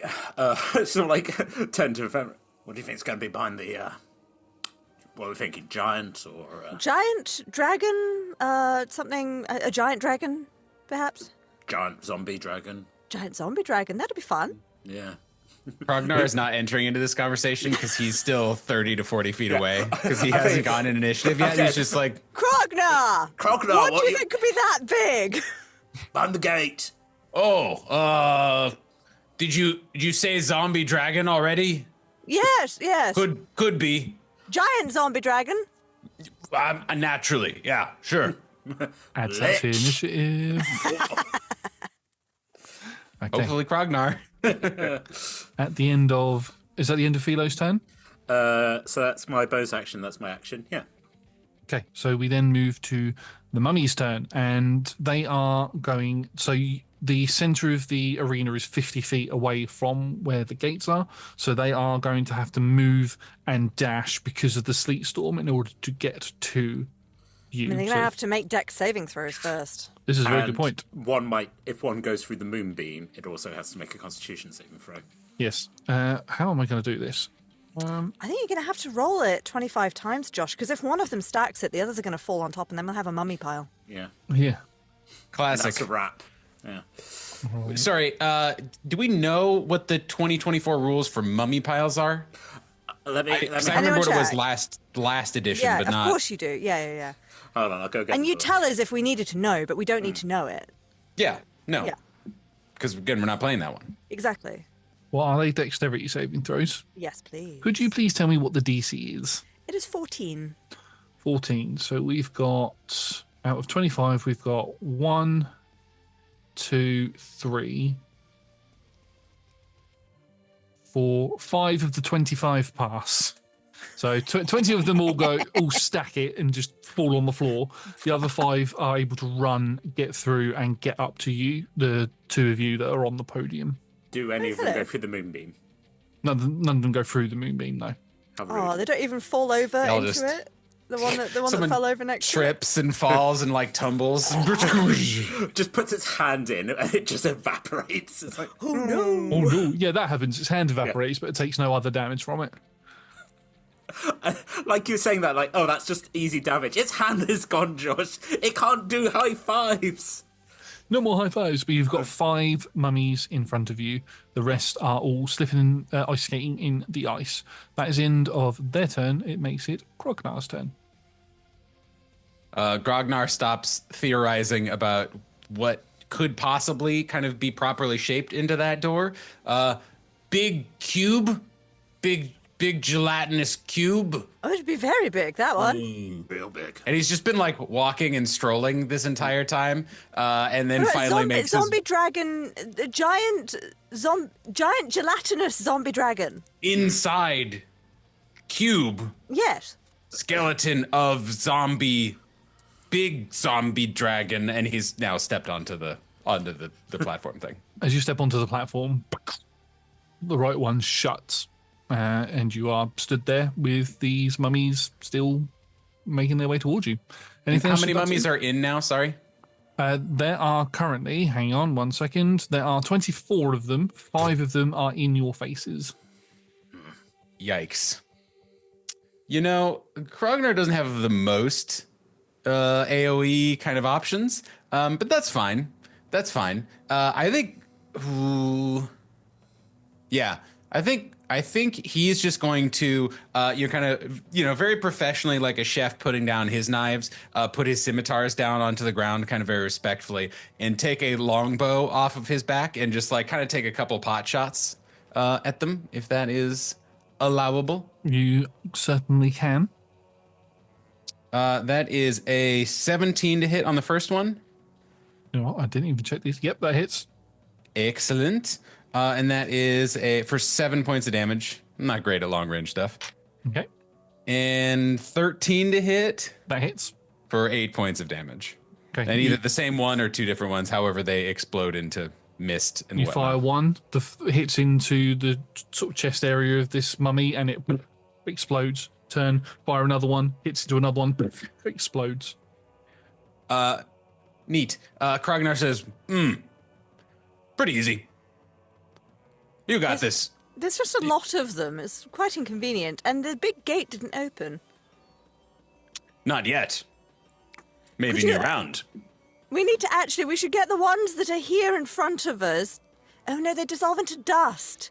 We need bodies. We need weights to stay on these platforms. Well, we see what happened. We beat these guys. Maybe we go back for skeletons in old rooms. We'll see. But you got this. Go ahead. You take shot next. And he uses a bonus action to give Amphia the help action on whatever she cares to use it for on the start of her next turn. So Thanks. that's my turn. Awesome. We go back to the top of the round, and Emphia, it is indeed your turn. Oh, well, as they're so close, did you say these podiums are sort of, are they how far apart did you say they were? Sorry.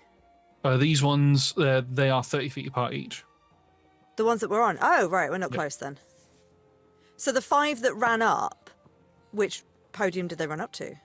They ran up to the 2 that you were on. So we've got 3 on, or we had 3 on the left one, 2 on the right one. We've now got, 3 on the left one, 2 on the middle one. We've now got 1 on the middle one and 2 on the left one because of Krognar's attacks. So I've just got 1 in front of me. Okay. Yes. Yeah, these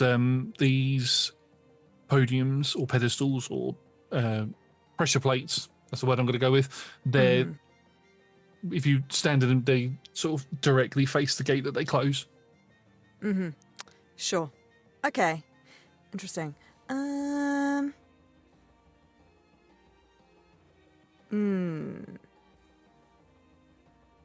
Just seeing if I can think with portals here.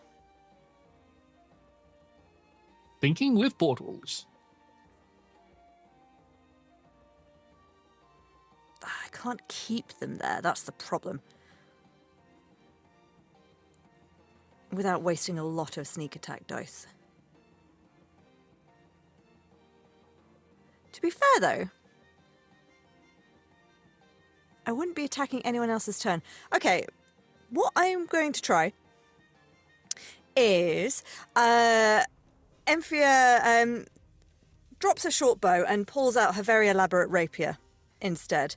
And as the mummy is coming towards her on the podium, I'm going to go in for a sort of a whip round the back of its legs with the rapier. And I'm not aiming to kill it. Mm-hmm. Aiming to trip it. So I'll go in for an attack. You also have advantage, don't forget. Which I may need. Well, probably not, but okay. With advantage. You can sneak attack it at least then. Yeah. With advantage, that's a 30 to hit. Ooh. I'm afraid that does it. Great. So, this technically would do 13 piercing damage, but I don't want to kill it. Are you telling me, Nat? Are you telling me, Nat, the rapier expert, that you're using the rapier as a blunt object? I'm using it as a slashing, whipping object. Have you just pulled it back and gone? Podoing? No, I've done a. This is wait. Let me imagine a mummy, if you will. Hello, dear. How are you? A mummy. And the rapier Mummy in has gone... so many ways. I mean, canonically, yeah, but let's get going. Let's see where this goes. Yeah. And the effect you see is the rapier to go around, said mummy, to the back of the legs and whip the back of the legs to trip. Okay. Do you understand? I understand. As you... If I were doing actual damage attacking, then it would be a pierce. It would be a thrust. Yes. As you connect and do this non-lethal damage, unfortunately, it is still damage, and as you hit into it, it explodes into sand. Ah. Well, I tried. Okay. Fair enough. Because I have sneak attack, knockout, which costs me 6 of my d6 of sneak attack damage, where it needs to succeed on a con saving throw, or it has the unconscious condition for 1 minute until it takes damage. That's what I was trying to do. Okay. You learn from this that these things aren't mummies per se. There's some sort of illusion magic being used here. Because mummies are a lot chunkier than what these ones... Normal mummies are a lot chunkier than these ones. Yeah. Like 60 hit points each, sort of chunky. Yeah. So it is just the sand. But we've not seen any of them hit us yet, so we don't know how chunkily they hit for, which is the problem. Does the sand weigh anything? No.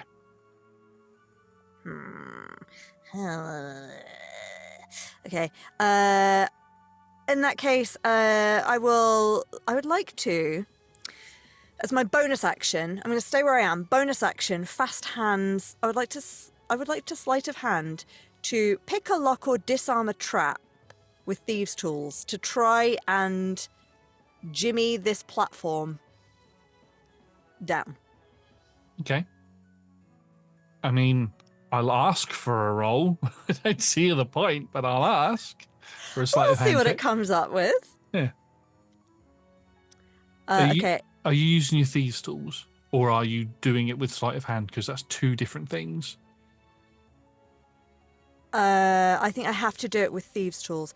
Make a dexterity sleight of hand check to pick a lock or disarm a trap with thieves' tools, or Yeah. to pick a pocket. Funny thing, the 2024 rules roll that with advantage because you're rogue, so you have proficiency with thieves' tools. How does 38 sound? I mean, it sounds pretty good. I like it. Yeah. Yeah, Nice round number. pretty good number. Yeah. It's not quite 40, so it's not like showing off, Sure. you know? Yeah. It's up there. Yeah. You have a little shimmy around and you feel that you can wedge this thing into place so that it doesn't lift. You're going to need to leave something there to hold it, and it's not going to hold it for very long. That's not ideal. I was hoping to jimmy it closed with sort of its like whatever mechanism is sort of recognizing the Yeah. weight on it to just sort of undo that so it's not spring. Because of how Loaded big anymore. this thing is, you can't get quite to where the actual mechanism is. You can get to bits of it, but you can't get to where the main mechanism is. I have a spare short sword. I'm just going to jam it in the side to try and jam it closed. Yep, you jam it in. That will hold it for 2 rounds. All right. That being the case, then I'll try and use my movement to fly towards the big gate to see if I can see any way of opening that. Okay, you fly towards the big gate. It's 50 foot. If you got 30-foot fly speed. yeah, so you make your way towards it. You don't quite get there. You can make a perception check now to see if there's anything you can see on your way there.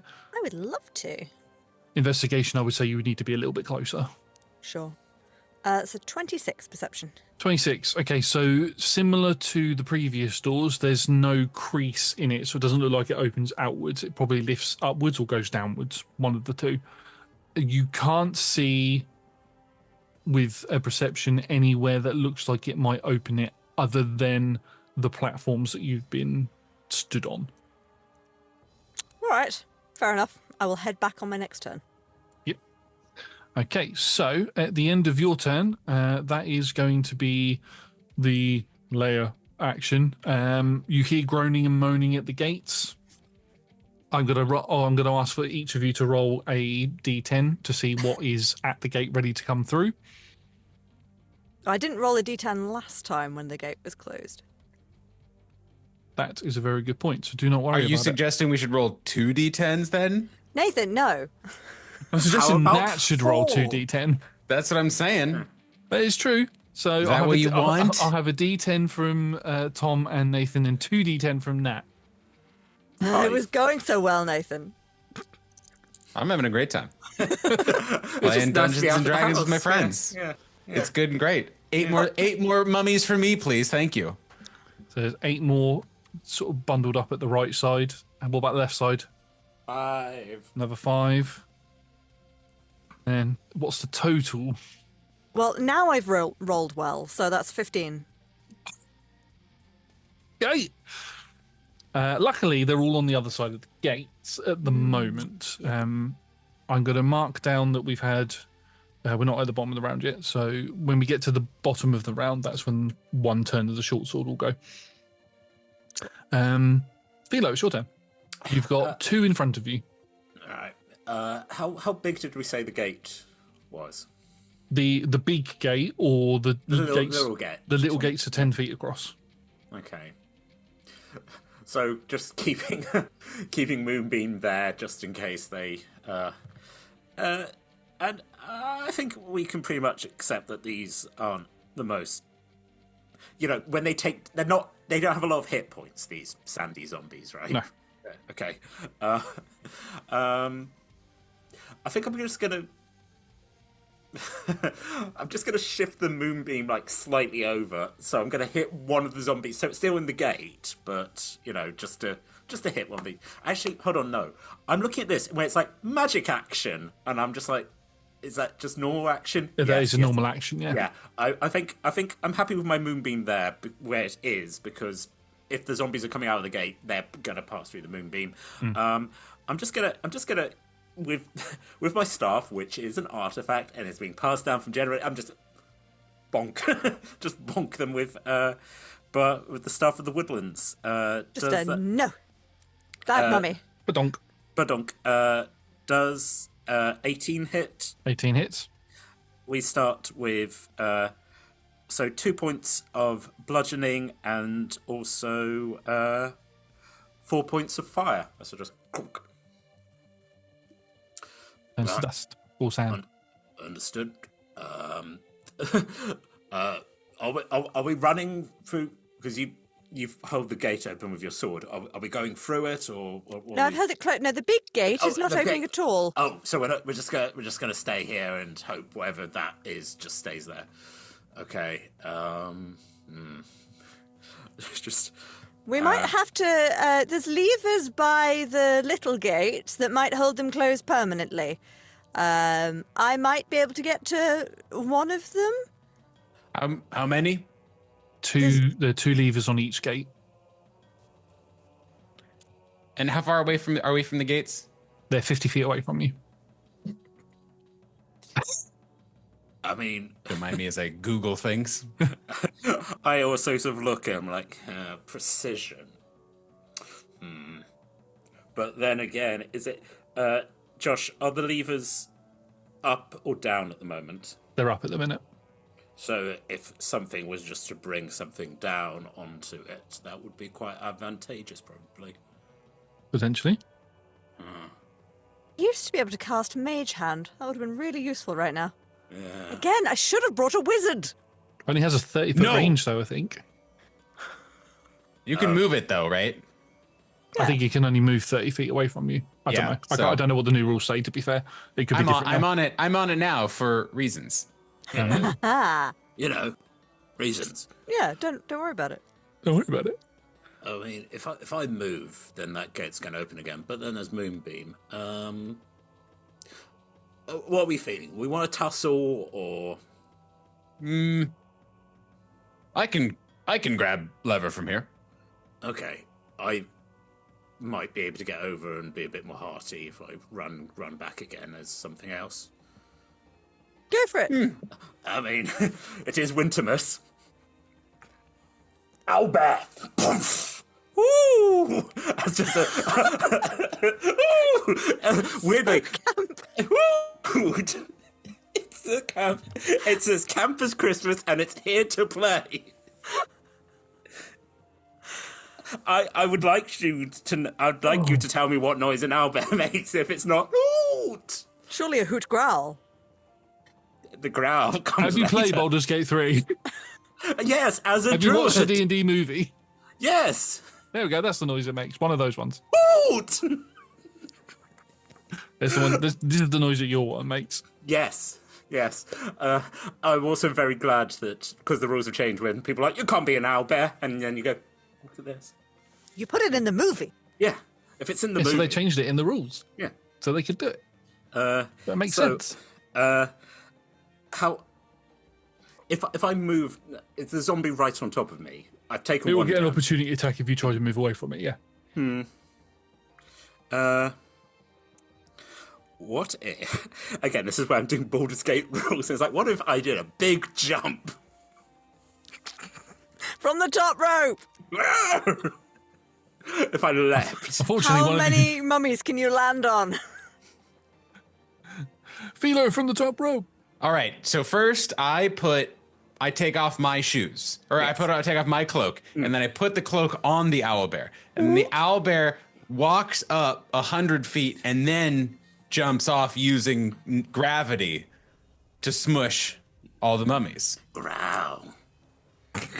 Wow. That was Nathan saying that. You could tell by the use of first-person pronouns and higher registers. Growl. This is the animal that Tom has chosen not to be able to speak. Yeah. Sure. You are a right hoot, aren't you? Okay, so I mean, you can jump in, still moving out of its thing, so that it's still going to get an attack against you. I'm gonna jump onto the top of the. Yeah, it can certainly try. Okie-dokie. So it is going to make a attack against you. Ooh, okay, that's actually quite good. So that was a 17 on the dice. For math in my brain, a 26. That does hit. I need some dice out. I'm going to need you to make me a Constitution saving throw, please. Boop, boom.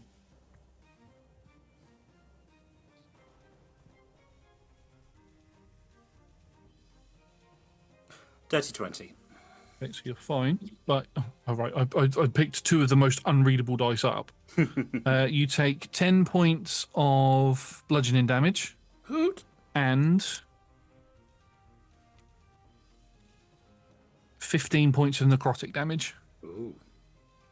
So they still hit pretty chunkily then. They still hit like normal mummies. Minions. Minion. And you feel this rot begin to sort of embed itself into your fur, but it fades away as you are not affected by mummy rot, which would decrease your maximum hit points by that 3d10 that I rolled. Interesting.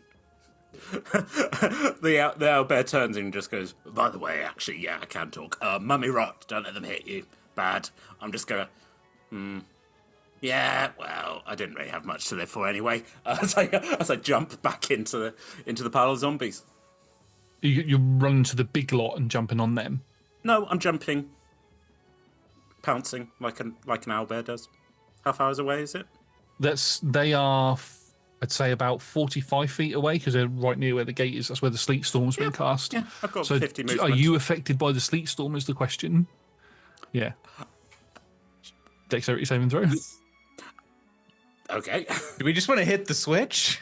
I could not. I could dismiss it. It's fine. I'm fine. It's a challenge. It's a challenge. It's only a Dex. 14. I'm probably fine. 11. I'm not fine. You are knocked prone. Yeah. Okay. Actually, also All the gates are open. concentration. Oh yeah, you've moved off of the gate, so the left gate opens, and there's going to be more mummies coming through. Running into the moonbeam. Yeah. Yeah. Yeah. Which I've just rolled concentration. It's still up. Yeah. 5 foot wide moonbeam. It's so small. You know. Are they Yeah. intelligent enough to go around the outside though? No, but they would be in two lines. So one line is going to get hit by them, and then another line. So basically, what I'm going to So do they is, can stand close together within a 5-foot radius, Josh. Yeah. well, they have to get through the gate, but it's a 10-foot wide gate, And it's in the middle and of the the beam gate. and I was in the middle of the gate. Yeah. Sorry, I thought you were putting it on a 5-foot No. square. Nope. Okay, so I will take one of them off then to Thank be you. fair. So to prepare it rather than just moving it so it hits Yeah, half. It's so fair. fast. So I will bisect Technically, a their DM arms. would say that it needs to be solely within one square, but I'm not going to do that. That's so that's Music nice. theatre of the mind. We're not on Yeah. squares. I Yeah, know. we Shut can't up. see. Yeah. What color is the blood? Adds You know? another Your 50 shapes have no adds- use here. Adds another 50 mummies to the thing because there's all these creatures in the stands. Sure. If you want this to be Your your passive- game, that we just fight a bunch of zombies the next hour and a half, Josh, fill your boots. The passive, your passive perceptions, you would notice that every time more zombies come through the gates, the things in the stands turn to dust. Oh, interesting. We've solved the puzzle. We just need to kill 450 zombies. Is that the end of your Can I- turn? Yes. Okay, so the one that is on its own is going to run towards where the nearest person is, which is Krognar on one of the other platforms. It's going to have to use its move and dash to be able to get there, so can't do anything else. Philo, you are in the middle of all of these things. Yep. You are on the floor and prone. No, I'm not. I jumped like an owlbear. I'm fine. That's what the deck save was for, was to see. Oh, I fell over on the ice. You fell over on the Apologies. ice, yeah. Yeah, no, owie. I did a step. Yeah, so I need to... All of these mummies are going to get up. I need to make 20 more dexterity saving throws Yes, you do. Yeah, you do. to see if any of them stay stood up. 1, 2, 3, 4. So we've got... And the 14's a DC. We've got 1, 2, 3... 4, 5, 6 of them pass. The other 14 fall back on the floor. Now, I know we're doing theatre of the mind, but because of how many attacks this is going to be, I am going to apply the box effect to this. So instead of having 20 attacks on you, if you work out how you would fit into a square, only 11 of them are going to be able to get you. So this is going to be 6. But they're all on the floor. 6 of them aren't. They can still attack with disadvantage, so it's still going to try and at you. So the first thing I'm going to need is... Sure, why not? Philo, can you make me 20 wisdom saving throws? Jesus.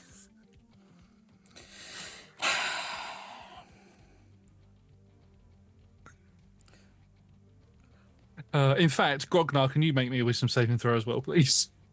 Me These are the personally, like rank. Krognar's personal character sheet. Yeah. Just reading the range on this particular ability. What's the The DC is 11. Okay, so pass. You just need to fail 1. Yeah. Fail. Okay, did you fail it by 5 or more? Give me a second. as I just dramatically look at every single class feature that I have, just in case. I should have brought a wizard. This is the Mummy's Dreadful Glare ability, by the way. They get multi-attack every turn, but one of them has to be a Dreadful Glare, the other one is Rotten Fist. Can you uncanny dodge? You can only do that for For damage. yeah. This doesn't deal damage.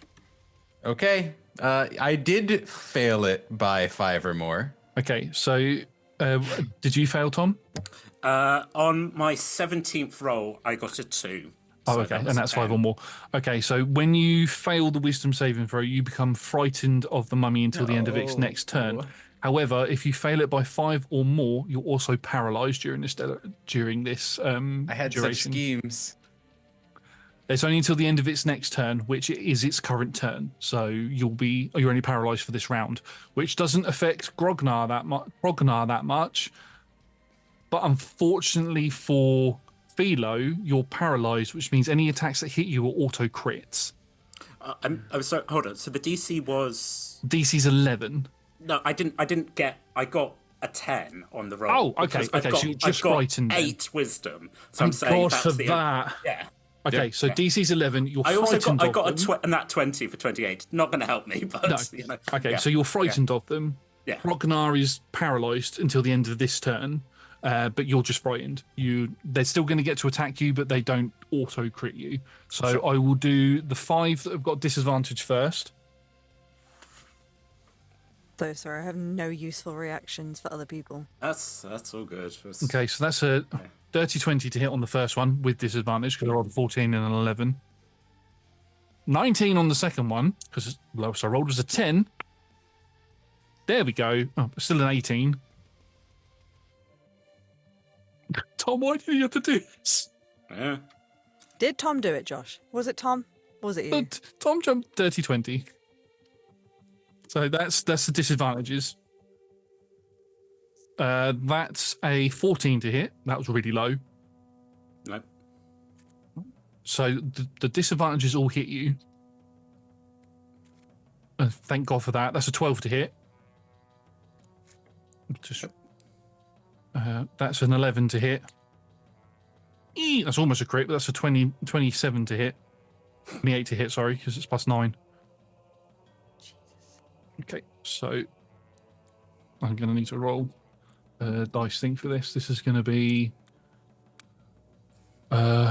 so 4 missed and 7 hit. So that's going to be 14d6 just for the base damage. Cool. 2. We needed cleric is what we needed. Yeah. Spirit guardians would be real tasty right Mopping about up now. right now. That's 41 points of bludgeoning damage. And then 70 points of necrotic damage. And 7 constitution saving throws with the DC being 12. That would have killed me. Wild So- shape, baby. What's the DC? 12. 12. There we go. 1 failure. It's fine. 1 failure is all you needed. Okay. It doesn't stack or anything. Yeah. So we'll put that on one of the lower necrotic damage amounts. So your hit point maximum is reduced by 9, and you are afflicted with the mummy rot curse. Okay. So just for the basis of that, every 24 hours you will lose 3d6 off of your maximum hit point total. I've got restoration. That's fine. Great Yeah, failure. great. Remove curse is the only way to get rid of it. Okay, that's not okay. Okay, that's fair enough. Yeah. So if you go to 0 hit points, you turn to dust and die. Well, don't we all? 0 hit points maximum, not getting knocked unconscious. That's their turn done. And it's Krognar's turn. Could I make a saving throw to not be paralyzed anymore? And actually, no, you're not paralyzed because it's still the end of their turn. So you're fine now. Oh, got it. Oh, well, no problem then. I should also say that because Philo came off of the thing, the gate opened, those 5 walked through. They take the half moonbeam? damage. They take half damage if they fail, don't they? Yes. Yeah, so they just die. So 5 of them died. Cool. Okay. Sorry. No, Krognar, like his eyes get very wide for a second, and then he shakes it off. It's like, I can't. I don't want to see what's in those that big door anymore. I'd like to. I don't like this. Agreed. Also agreed. Can you help? And he points to excuse me. Emphria? Yeah. It's so hard to say it in his voice. It's my brain just like auto screws up all pronunciation, and I have to like literally stop and think like, how do normal humans say any words? And he's like, can you hit other switch? I get one switch. You get. It's I was going to go for the levers. Great, yeah. Lever, switch. Grognar here both ways. And so he is going to, and I know that there is I think there's a mummy close to him, and he cares not for such things. And he is going to bonus action dash, and because he is indeed a rogue, and he is going to dash forward 20 or 20, I think, 20 or 30 feet or whatever. And then he is going to, he motions with his hand, which you see now is actually covered with like this jeweled chain that kind of goes all the way up his forearm. And he just kind of reaches out with it after doing some complicated, Naruto spellcasting-y kind of things. And you see a perfect spectral duplicate of his big beefy hand clasp around one of the switches, probably the farther switch if possible, and yank it down as he casts Mage Hand. And he turns around to the other two and he says, "Wizard." And he uses the rest of his movement to actually, in the span of just a few seconds, he's very fast, to run back on top of the little switch or whatever that he's been standing on top of. And then as if nothing has happened, just like, yeah, it doesn't even have time to like move upwards. He is back so quickly. And he says, "Got one. End of turn." Isn't there a switch either side of the door, though, dear? does the mage hand have a 30-foot range or? So once I cast it, you cast it 30 feet away from you, and at that point, it is its own. I think it is its own kind of thing as long as you can see it and control it. Yeah. So I don't need to stay within 30 feet of it. I have just the goal. I have 80 feet of total movement with dashing and stuff. So my hope was that I would get within 30 feet of kind of wherever I needed to be and hit at least one of them with the mage hand. Yeah. And then just have it. Yeah, mage hand's holding that down. The other one on the other side of that particular gate also needs to be pulled down in order for the lock to set in. You would know that now. Yeah. Well, so I guess should I? Well, so sorry. Do each of these gates have their own set of these? They've got 2 sets each. Okay. Well, in that case, yeah, Krognar. Screw it. Krognar will go run. He will use all of that 80 feet of movement and go run up to both of them. And if he has, well, actually, I don't know if he has the actions. What's the interact action? Is that a thing? Use its own own object would bespoke? be. That's the Reaction, surely.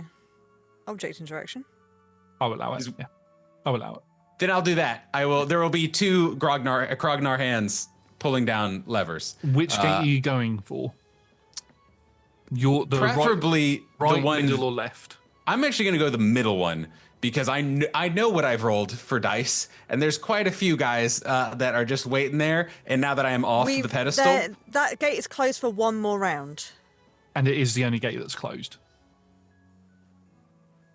So yeah, you can pull both. Use your mage hand to pull one lever. You pull the other one, and you hear a noise come from the from that middle pressure plate as Emphia's sword pings out of it. But that was the point. That knowing that we've got one more round with it being forced closed, did you want to do yours first and come back to that middle one? yeah, I think that makes sense. So yeah, I'll go to one of the ones that is open, just to try and stem the tide. Do yours because you've got the moonbeam on. Oh, I Philo's. forgot. I'm sorry. I forgot I was the right gate. I thought I was the middle gate. That is why. That's fine. I will say with your group intelligence that in order for the gates to be locked, they need to be closed. And the middle gate is the only one that's closed currently because you've moved off of the pressure plate. Right. So you can close that one. Emphia's sword will ping out as it's locked in place. So nobody needs to stand on that one now. But the other 2 gates are open. Sure. Got it. Yeah, so Krognar will step on. So we decided middle. Is that the one that is applicable and makes the most sense? Yeah. That one then. Yeah, so that'll be Krognar's turn, and he will be right there, also in the thick of things. Awesome. I forgot as well that Philo needs to make 7 Constitution saving throws because we amalgamated the damage into 1. We'll say the DC is 12 for each of them. Okay.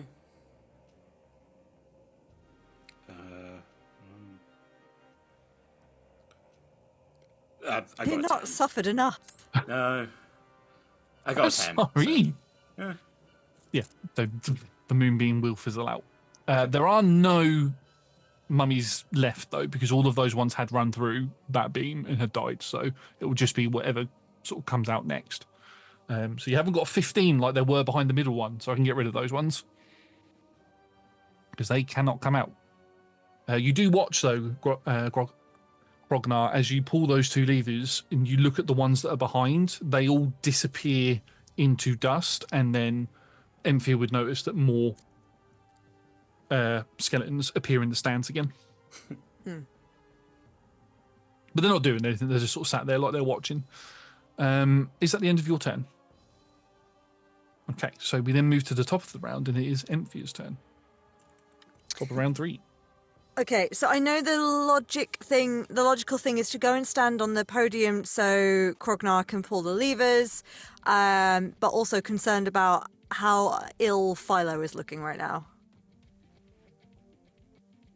How ill is Philo looking? half. Okay, fair enough. You're relatively chunky, and you can turn out of an owlbear and be all right. And then back still. again and get, Yeah, okay. Fair enough. Yeah, it's not quite the same as it used to be, but you still get the temporary hit points, don't you? Every time you wild shape. Yeah. So, yeah. Sure. Now, actually, this is a good point. I might not be able to come and help anyway. So it was mini gates, 50 feet podiums, and then another 50 feet big gate, the other opposite side, right? So actually, I've gone 30 feet that way. So even if I dashed, I wouldn't be able to make it to the gates that side anyway. No, but you could get to one of the 2 podiums that haven't got anybody stood on them. Yeah. I had a plan for taking out some more of the mummies, but I have to be there. But I cannot, alas. In which case, this is the problem, is that rogues are very single targety, and I have nothing to deal with groups at range. I think I need a dexterity saving throw from Krognar as well, because in order for you to get to the gate, you'd have to go through the sleet storm, because it's covering the full sort of area. What's the DC? 14. Yep, no problem. 18. Advantage. Oh, yeah, okay. So I will fly to the... how many mummies are outside the Philo gate? How many mummies are outside the Krognar gate? They're all sort of congregated in the middle around Philo at the minute, and there is... Hang on. Because one of them is over at the thing, so there is 9... There's... Hang on. Math in my head. 3... There's 19 of them. But they're all... We can't see, like, any more coming out of the corridors yet. Not at the minute. You can hear them, but you can't see them. Yeah, sure. Okay, well, yeah, I mean... Protect. So we'll go... I'll go and stand on Philo's platform. And then... I don't have a sword anymore. Do I have anything else I could jimmy down there? I do have a dagger. I think a dagger would hold it. Judging by your ridiculously high a check before, no, it's not long enough. Okay. Then I shall... Oh, I have a crowbar! I have a crowbar! Hey, there you go. Great. I would like to fast hands crowbar jam down Philo's platform, please. That's a sick sentence. Crowbar jam it down. Crowbars are designed for this very purpose, so it will last for an additional 2 rounds than the short sword. So Should have used that to four start rounds. with. Do you need a sleight of hand check? No. No. Let me tell you the minimum I will roll on that, and then you tell me what I need to roll for. Yeah. In that case, so I've jammed that one down. I'm going to fly. So I've done 30 feet to Philo's. Oh, but then it'd be another 60 feet to get across to Krognar's, wouldn't it? Yes. From there. Then I can't dash, so I'm stuck there. I guess I can't do both in one turn. In that case, I will do a single mere 1 attack against one of the many mummies around Philo. Aren't you a rogue though? Yes. We only get 1 attack. You use your movement to get there, which was 30 feet. Yeah. You can bonus action dash and an action dash. I bonus action fast hands did. You did. I could action dash, but then I couldn't do anything. No, you wouldn't get all the way over to it. I wouldn't get there anyway. Yeah. So I'll pick off a mummy. Okay. That's 22 to hit. 22 will hit. Actually, no, I lie. It's a 20. I was looking at my rapier stats. Still hits. Short bow does maximum damage, 13 piercing. Okay. One of them just goes. One of the ones that was stood up goes. Yes. Bastards. Awesome. Is that the end of your turn? That is. Awesome. Krognar, could you please roll me a d10, please?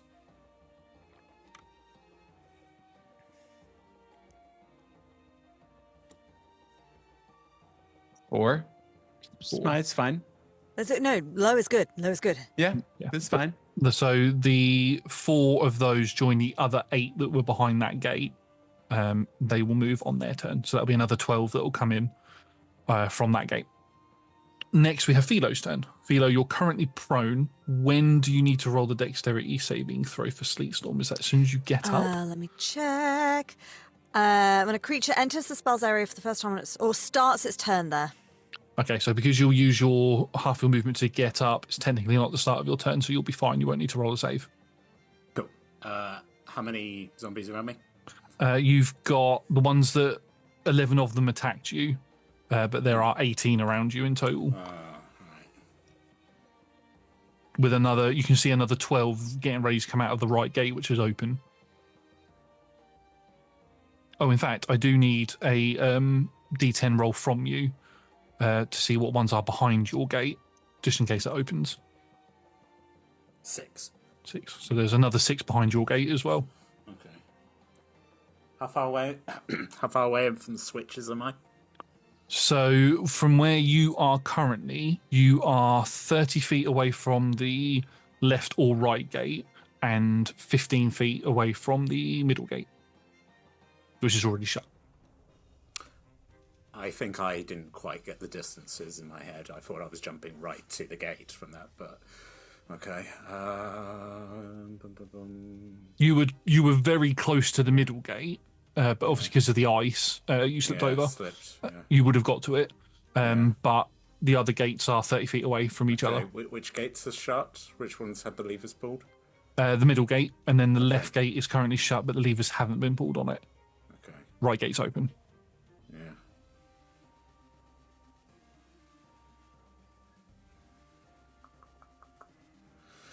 Oh well. Yeah. Yeah. I guess I'll drop owlbear form, so I'm back to myself. Is that bonus? Can I use the? Yes, I will use the. What's it called? Moonlight step. So I can moonlight step to the left. Nice. That's cool. Actually, hold on. Who is anyone within 10 feet of me? Currently, Yeah. Brognar would be at that middle gate before you teleport. Sort of look at. Actually, well, because he's not within 10 feet, so because I can take someone with me if I want, but there's no one. I'm by the switch. Yeah, because you're saying it's 10 feet across, right? The gate, so it's either side, so I can get one switch, right? Yeah. Yeah, I'll pull. Let's say the one on the right. And then if I'm using my movement, I can at least be by the other switch for the next go. If I As you go to lift your hand up off to go to the other switch, it starts to raise up. So somebody needs to hold a switch down while somebody else pulls the other one. I stop. I hold on to it, and Can you use rope to tie it down? yes, probably, but that's probably more things than I have at the moment. To be fair, all my plans are pretty much gone down the kazoo. Whatever. I'm dying. I've got zombie rot. It ain't great. You're doing very well. We'll fix you up. Don't worry. Yeah. How large is an owlbear? I'm not an owlbear. I can't be. But how Yeah. large is an owlbear? Large. Yeah. So Yeah, you would sufficient. you would Yeah. know that if you were to morph into an owlbear on your next turn, you could pull both levers down, like one back foot, one front See, foot. that was my original plan, and then Yeah. all of this happened. So yeah. Okay, cool. So at the end of your turn, that makes it the mummy's turns. Now, the ones that were on their asses can get up. The ones that are not on their asses need to roll dexterity saving throws, which was 6 of them, which is convenient because 6 is the maximum number of dice I can roll. One of them is still stood. The other 5 fall flat. Oh, shit. Okay, now I need to roll another 12 for the ones that are coming out of the gate. Which is 2, 3, and the 3 of those are fine. Out of which And gate? 9 come through the right gate, Okay. I thought Nathan only rolled 4. but there was 8 already there. Right, okay. So That's that. Right, so we've currently got we've got 6 of them that are stood that are going to make the 3 of them are with the right gate, so they can't do anything. So they're going to begin making their way over towards where Krognar is. But the other 3 that are stood are going to begin walking towards Krognar and are going to attack. I think it's more than 3, but yeah, that's a natural 1. That's a 21 to hit, and a 26 to hit. So the first one is going to be, where's the plus? Oh, it has no plus. Okay, that's 11 points of bludgeoning damage. There. Oh, fuck me. And 13 points of necrotic damage. The second one is 7 points of bludgeoning damage. And 8 points of necrotic damage and 2 constitution saving throws, please. DC is 12. Ooh, 13. And an 11. Okay, so you are now Yikes. also suffering from mummy rot. It was on the second one, so your hit point maximum is reduced by 8. Okay. I also need you to make me, please. Hang on, how long does it last for? Till the end of the mummy's next turn. So can you please make me? I don't know. There's fucking shit tons of them. I'm not going to do all of them. Make me 3 glare attack, wisdom saving throws, please. Okay, pass. What was the DC? It is 11. Okay, 2 passes and a natural 1. Okay. So you will be paralyzed for a minute. Oh, yeah, because natural 1 is an auto fail. Yeah. So you are now paralyzed for 1 minute. Well, that's not Not ideal. 1 minute. Not 1 minute until the end of their turn, which is this turn. So, well, fine. You're paralyzed, and then you break out of it. Guys, I don't like this. No. Excuse me. Krognar does not like this. It's bad. Bad. They keep they have these bony little hands and Yeah, they get in the folds and everything. It's horrible. It's I just- feel like one of you should be on the platforms and I should be the one sneaking around them over there. You need to pull both at the same time. You need. I'm going to be big in a moment. Yeah, but you can't. We don't need both of you over there, though. One of you come over here and go on Krognar's platform.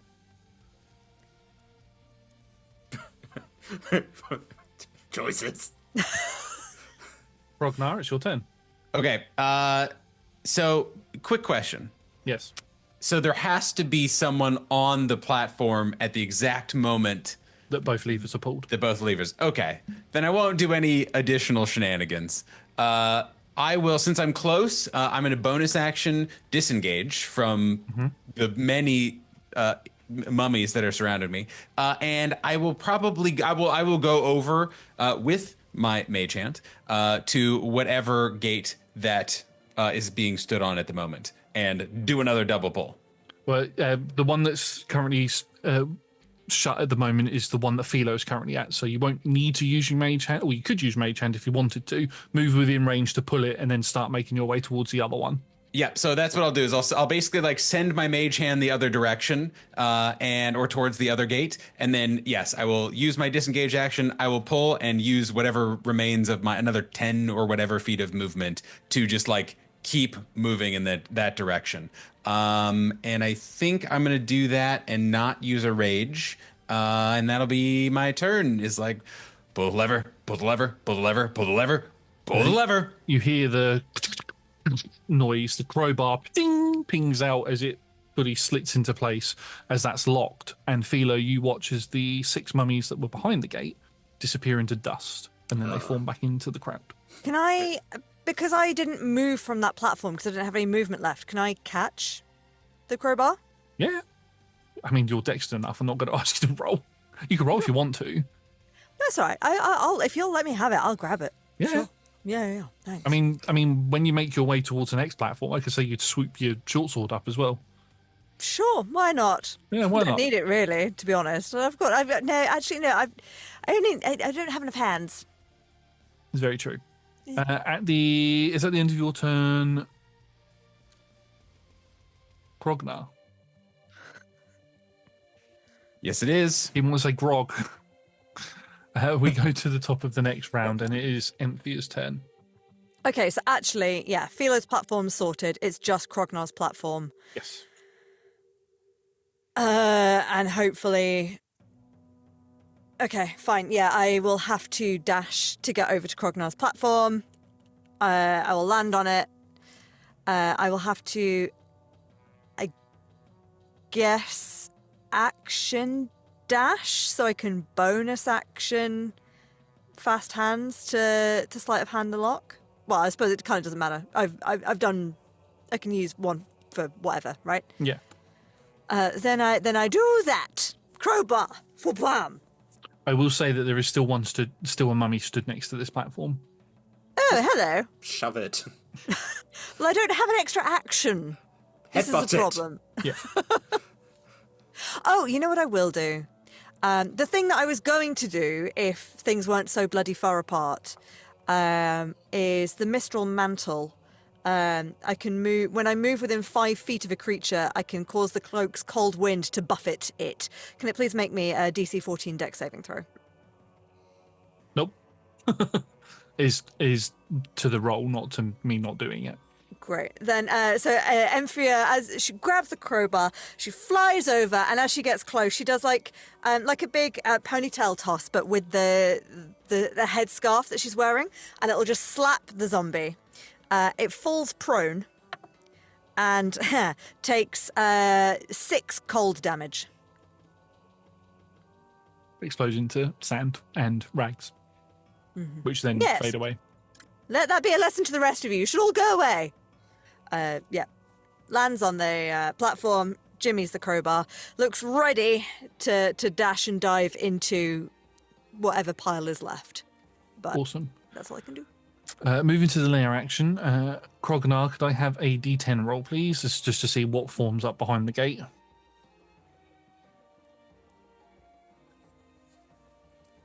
A 2. There's only 2 of them.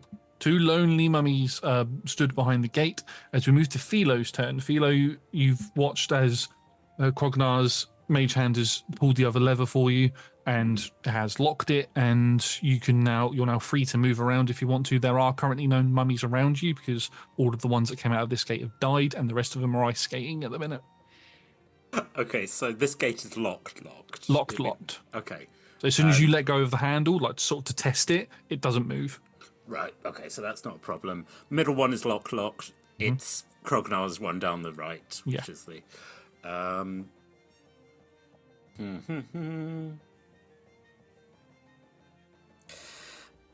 Are you...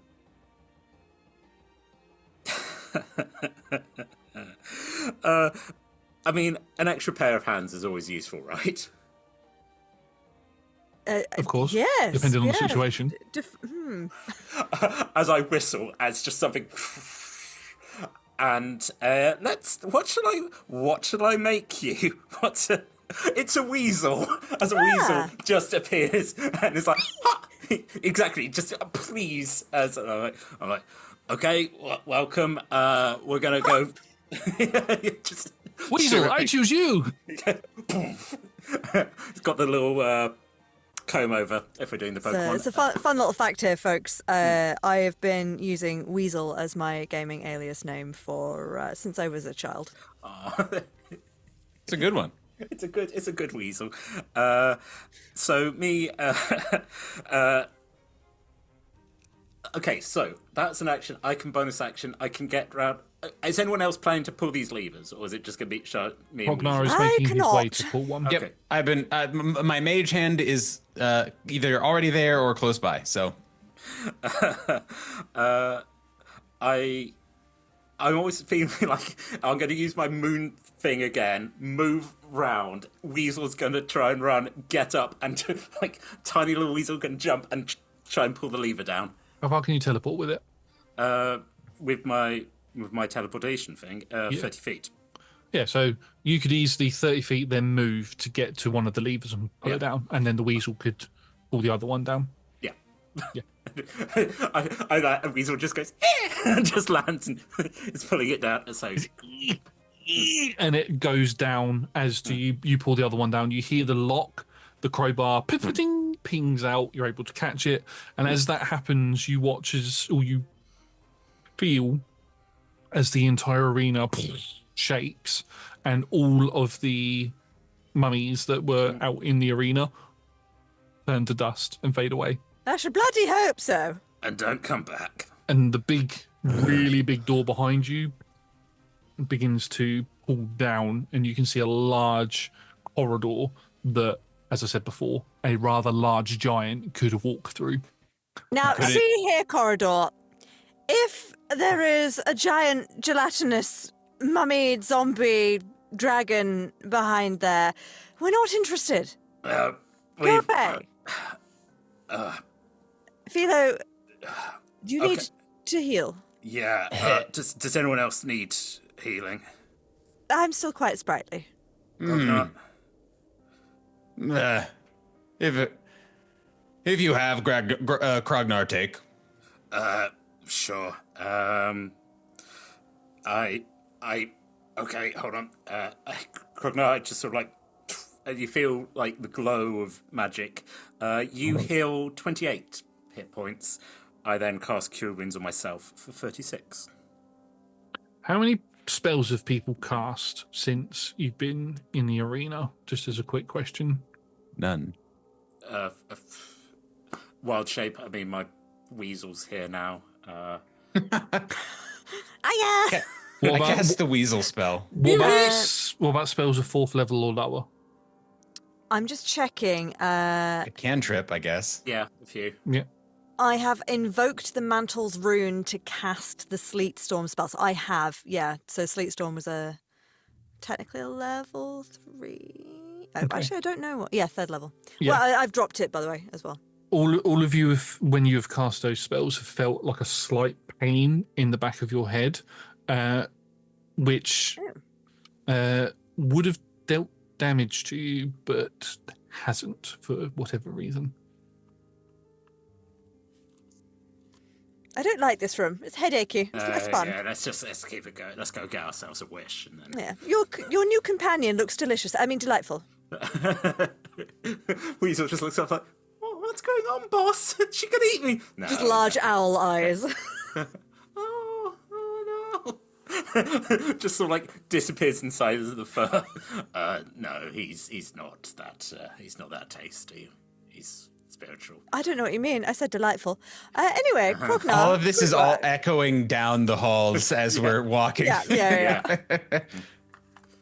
As you will begin making your way down this rather large corridor, you can see that there are large statues that are sort of like in alcoves going all the way down here. They look like they could have been giants that were stood guard, because they've got a lot of like skeletal features to them underneath the armor and everything, but they look like they're stone. And as you carry on walking, you enter out into a large sort of antechamber type thing, and up some rather large steps there looks to be a sarcophagus that is slightly open. Right. Open. Just want to. I could cast Moonbeam again and hit this thing. Seems It might be effort. worth it just for safety. I mean, it's not going to destroy any artifacts or items inside, right? It just deals damage to creatures. Yeah. I mean, I've got mummy rot. I'm just. Oh, pop off. Josh, if there's anything inside of this sarcophagus, can it please A gentle moonbeam prod just to see what's what. Oh, hello. It's like knocking on the sarcophagus basically is like the equivalent, but using radiant energy. You do also feel a bit of a draft while you're in here as well, but as you cast the moonbeam, it doesn't seem to do anything. Cool. Hitting the sarcophagus, but it's not doing anything else other than that. Well, I suppose just in case, taps her head. Halo on. Emphia has a halo now. Majestic. Wait, what? Yeah, she's an Emphia angel. died in that last room. It's part of the book of exalted dudes. Ah, I was Get gonna a say, halo. is it just for vibes? No, casts Bummer. bright light in a 10-foot radius, dim light. I in actually an wish it additional was 10 just for feet. vibes, you know, where it's fun. like, if we're gonna meet someone important enough to be in a sarcophagus, obviously I need to have my halo on. One always has to bring one's halo out for guests, you know. It actually gives me advantage on persuasion checks, and also undead make attack rolls with disadvantage against me. Very good. All right. Body Xerxes, box. no Hello? answer. No answer. will keep an eye out for traps and triggers and anything like that, but will approach the sarcophagus. Investigation check, please. I have very Lovely. high Then- passive perception and investigation. I can't believe how low I've rolled with my just skill checks, which I suppose are still -2, but I can't roll a 9. So that's a 20. Okay. Mine's a 19.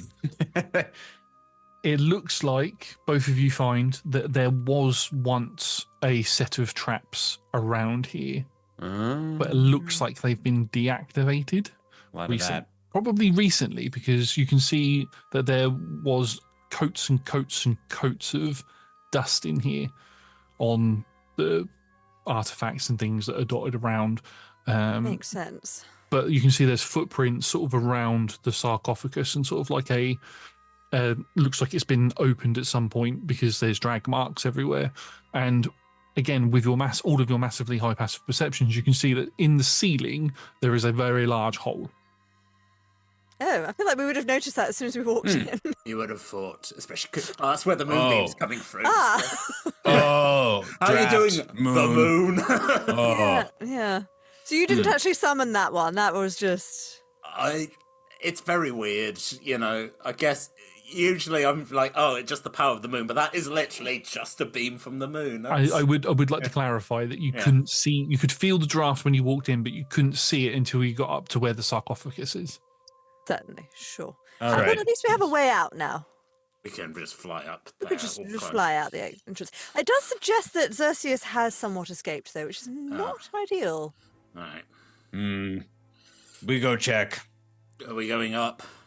Well, I'm assuming let's just double check the Krognar, sarcophagus for no sign of a heart. Hold on. Let me just. I'll drop the moonbeam. Yeah. If you're feeling brave, who wants to? You two have better hands than me. So. I do keep them well moisturized. Weasel just chirrups. You're not going in the sarcophagus. So what are we looking to roll? I investigate the sarcophagus, please. Roll me investigations for the sarcophagus, please. Your massive investigation checks were fine. So there's no I'm going to traps give here. the help action too as bonus action, but also if applicable would be doing like a perception check, just kind of like around this room, just to see if we can get any more of those little details of, again, like what happened, what used to be here, anything that is pertinent, if that is useful to do. I will take a perception check. Tom, I feel like you were going to say I was something. just going to say, I'm a druid. I've got guidance. So, Krognar, add a d4. My lady, I'm sure you've got this handled. I'm sure by your reaction you're perfectly fine. Well, thanks to guidance and reliable talent, that's a 25 total. You love to see it. Okay. Did you say you were giving advantage on the investigate the sarcophagus Yeah. check as well? Okay, right. Listen here. The other one rolled an 18. You're not going to let that stand, are you? Huh? Right? Because talking verbally abusively to my dice worked last time, so. No, it didn't work. Okay, so that's a 28.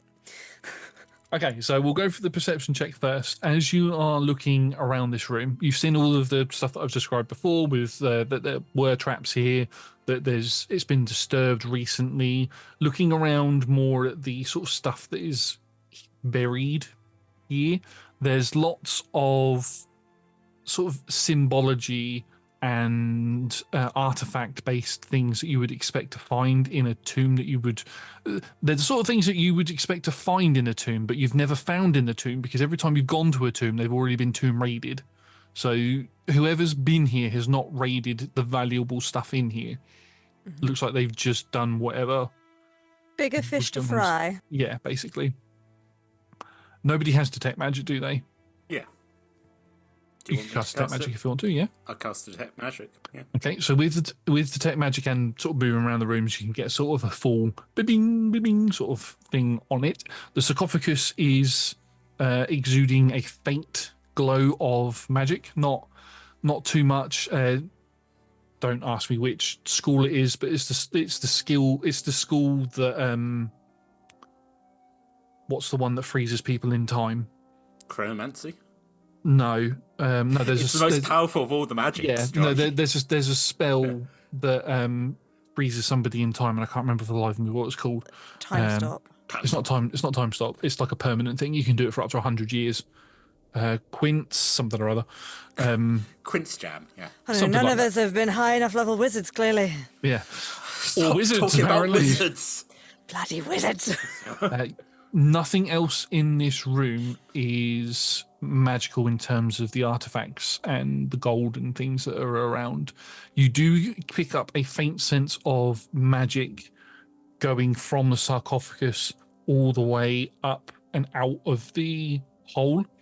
And with your detect magic, it almost sort of like lights it up like a UV light, and you can see that there's blood that is pooling, that's going up, that has been dripping, and has gone up and out. Josh, please don't say that detect magic works like a black light for magic, because I see some things. It does for magic. Well, in the Grove, we're all magic, and there's things. You see some stuff. Oh no! What have I put into the world? Carry on. Look, you, me, baby, ain't nothing but mammals. So, etc., etc. Pass. No smash. Oh. Also, with the perception check, you find a couple of paintings and murals that depict that show you that Xerxes was a real person, brought these people through from another world, not another plane, but another world, that they were fleeing something that was ancient and old and basically destroyed their world. And when he got here... Did that thing, was it described, did the name begin with R and end with Agnora? No, it began with a W and ended in a 1. It says a whispered one was going around trying to... I was like, one, the number 1. The first avatar. Oh no!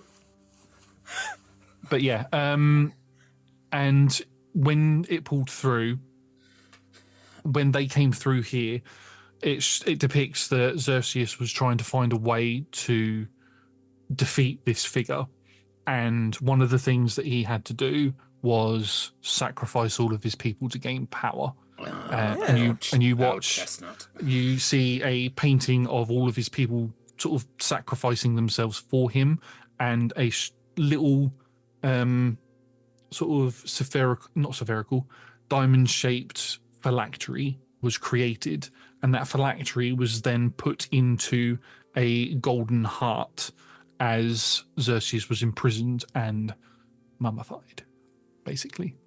But why has he got an arena in his tomb? And who painted the painting if everyone is dead? Was it him?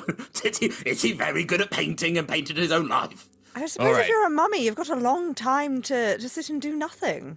You work on your skills. All right. Yeah. No heart. No. Disappointing. Yes. Yes. Treasure. Still treasure.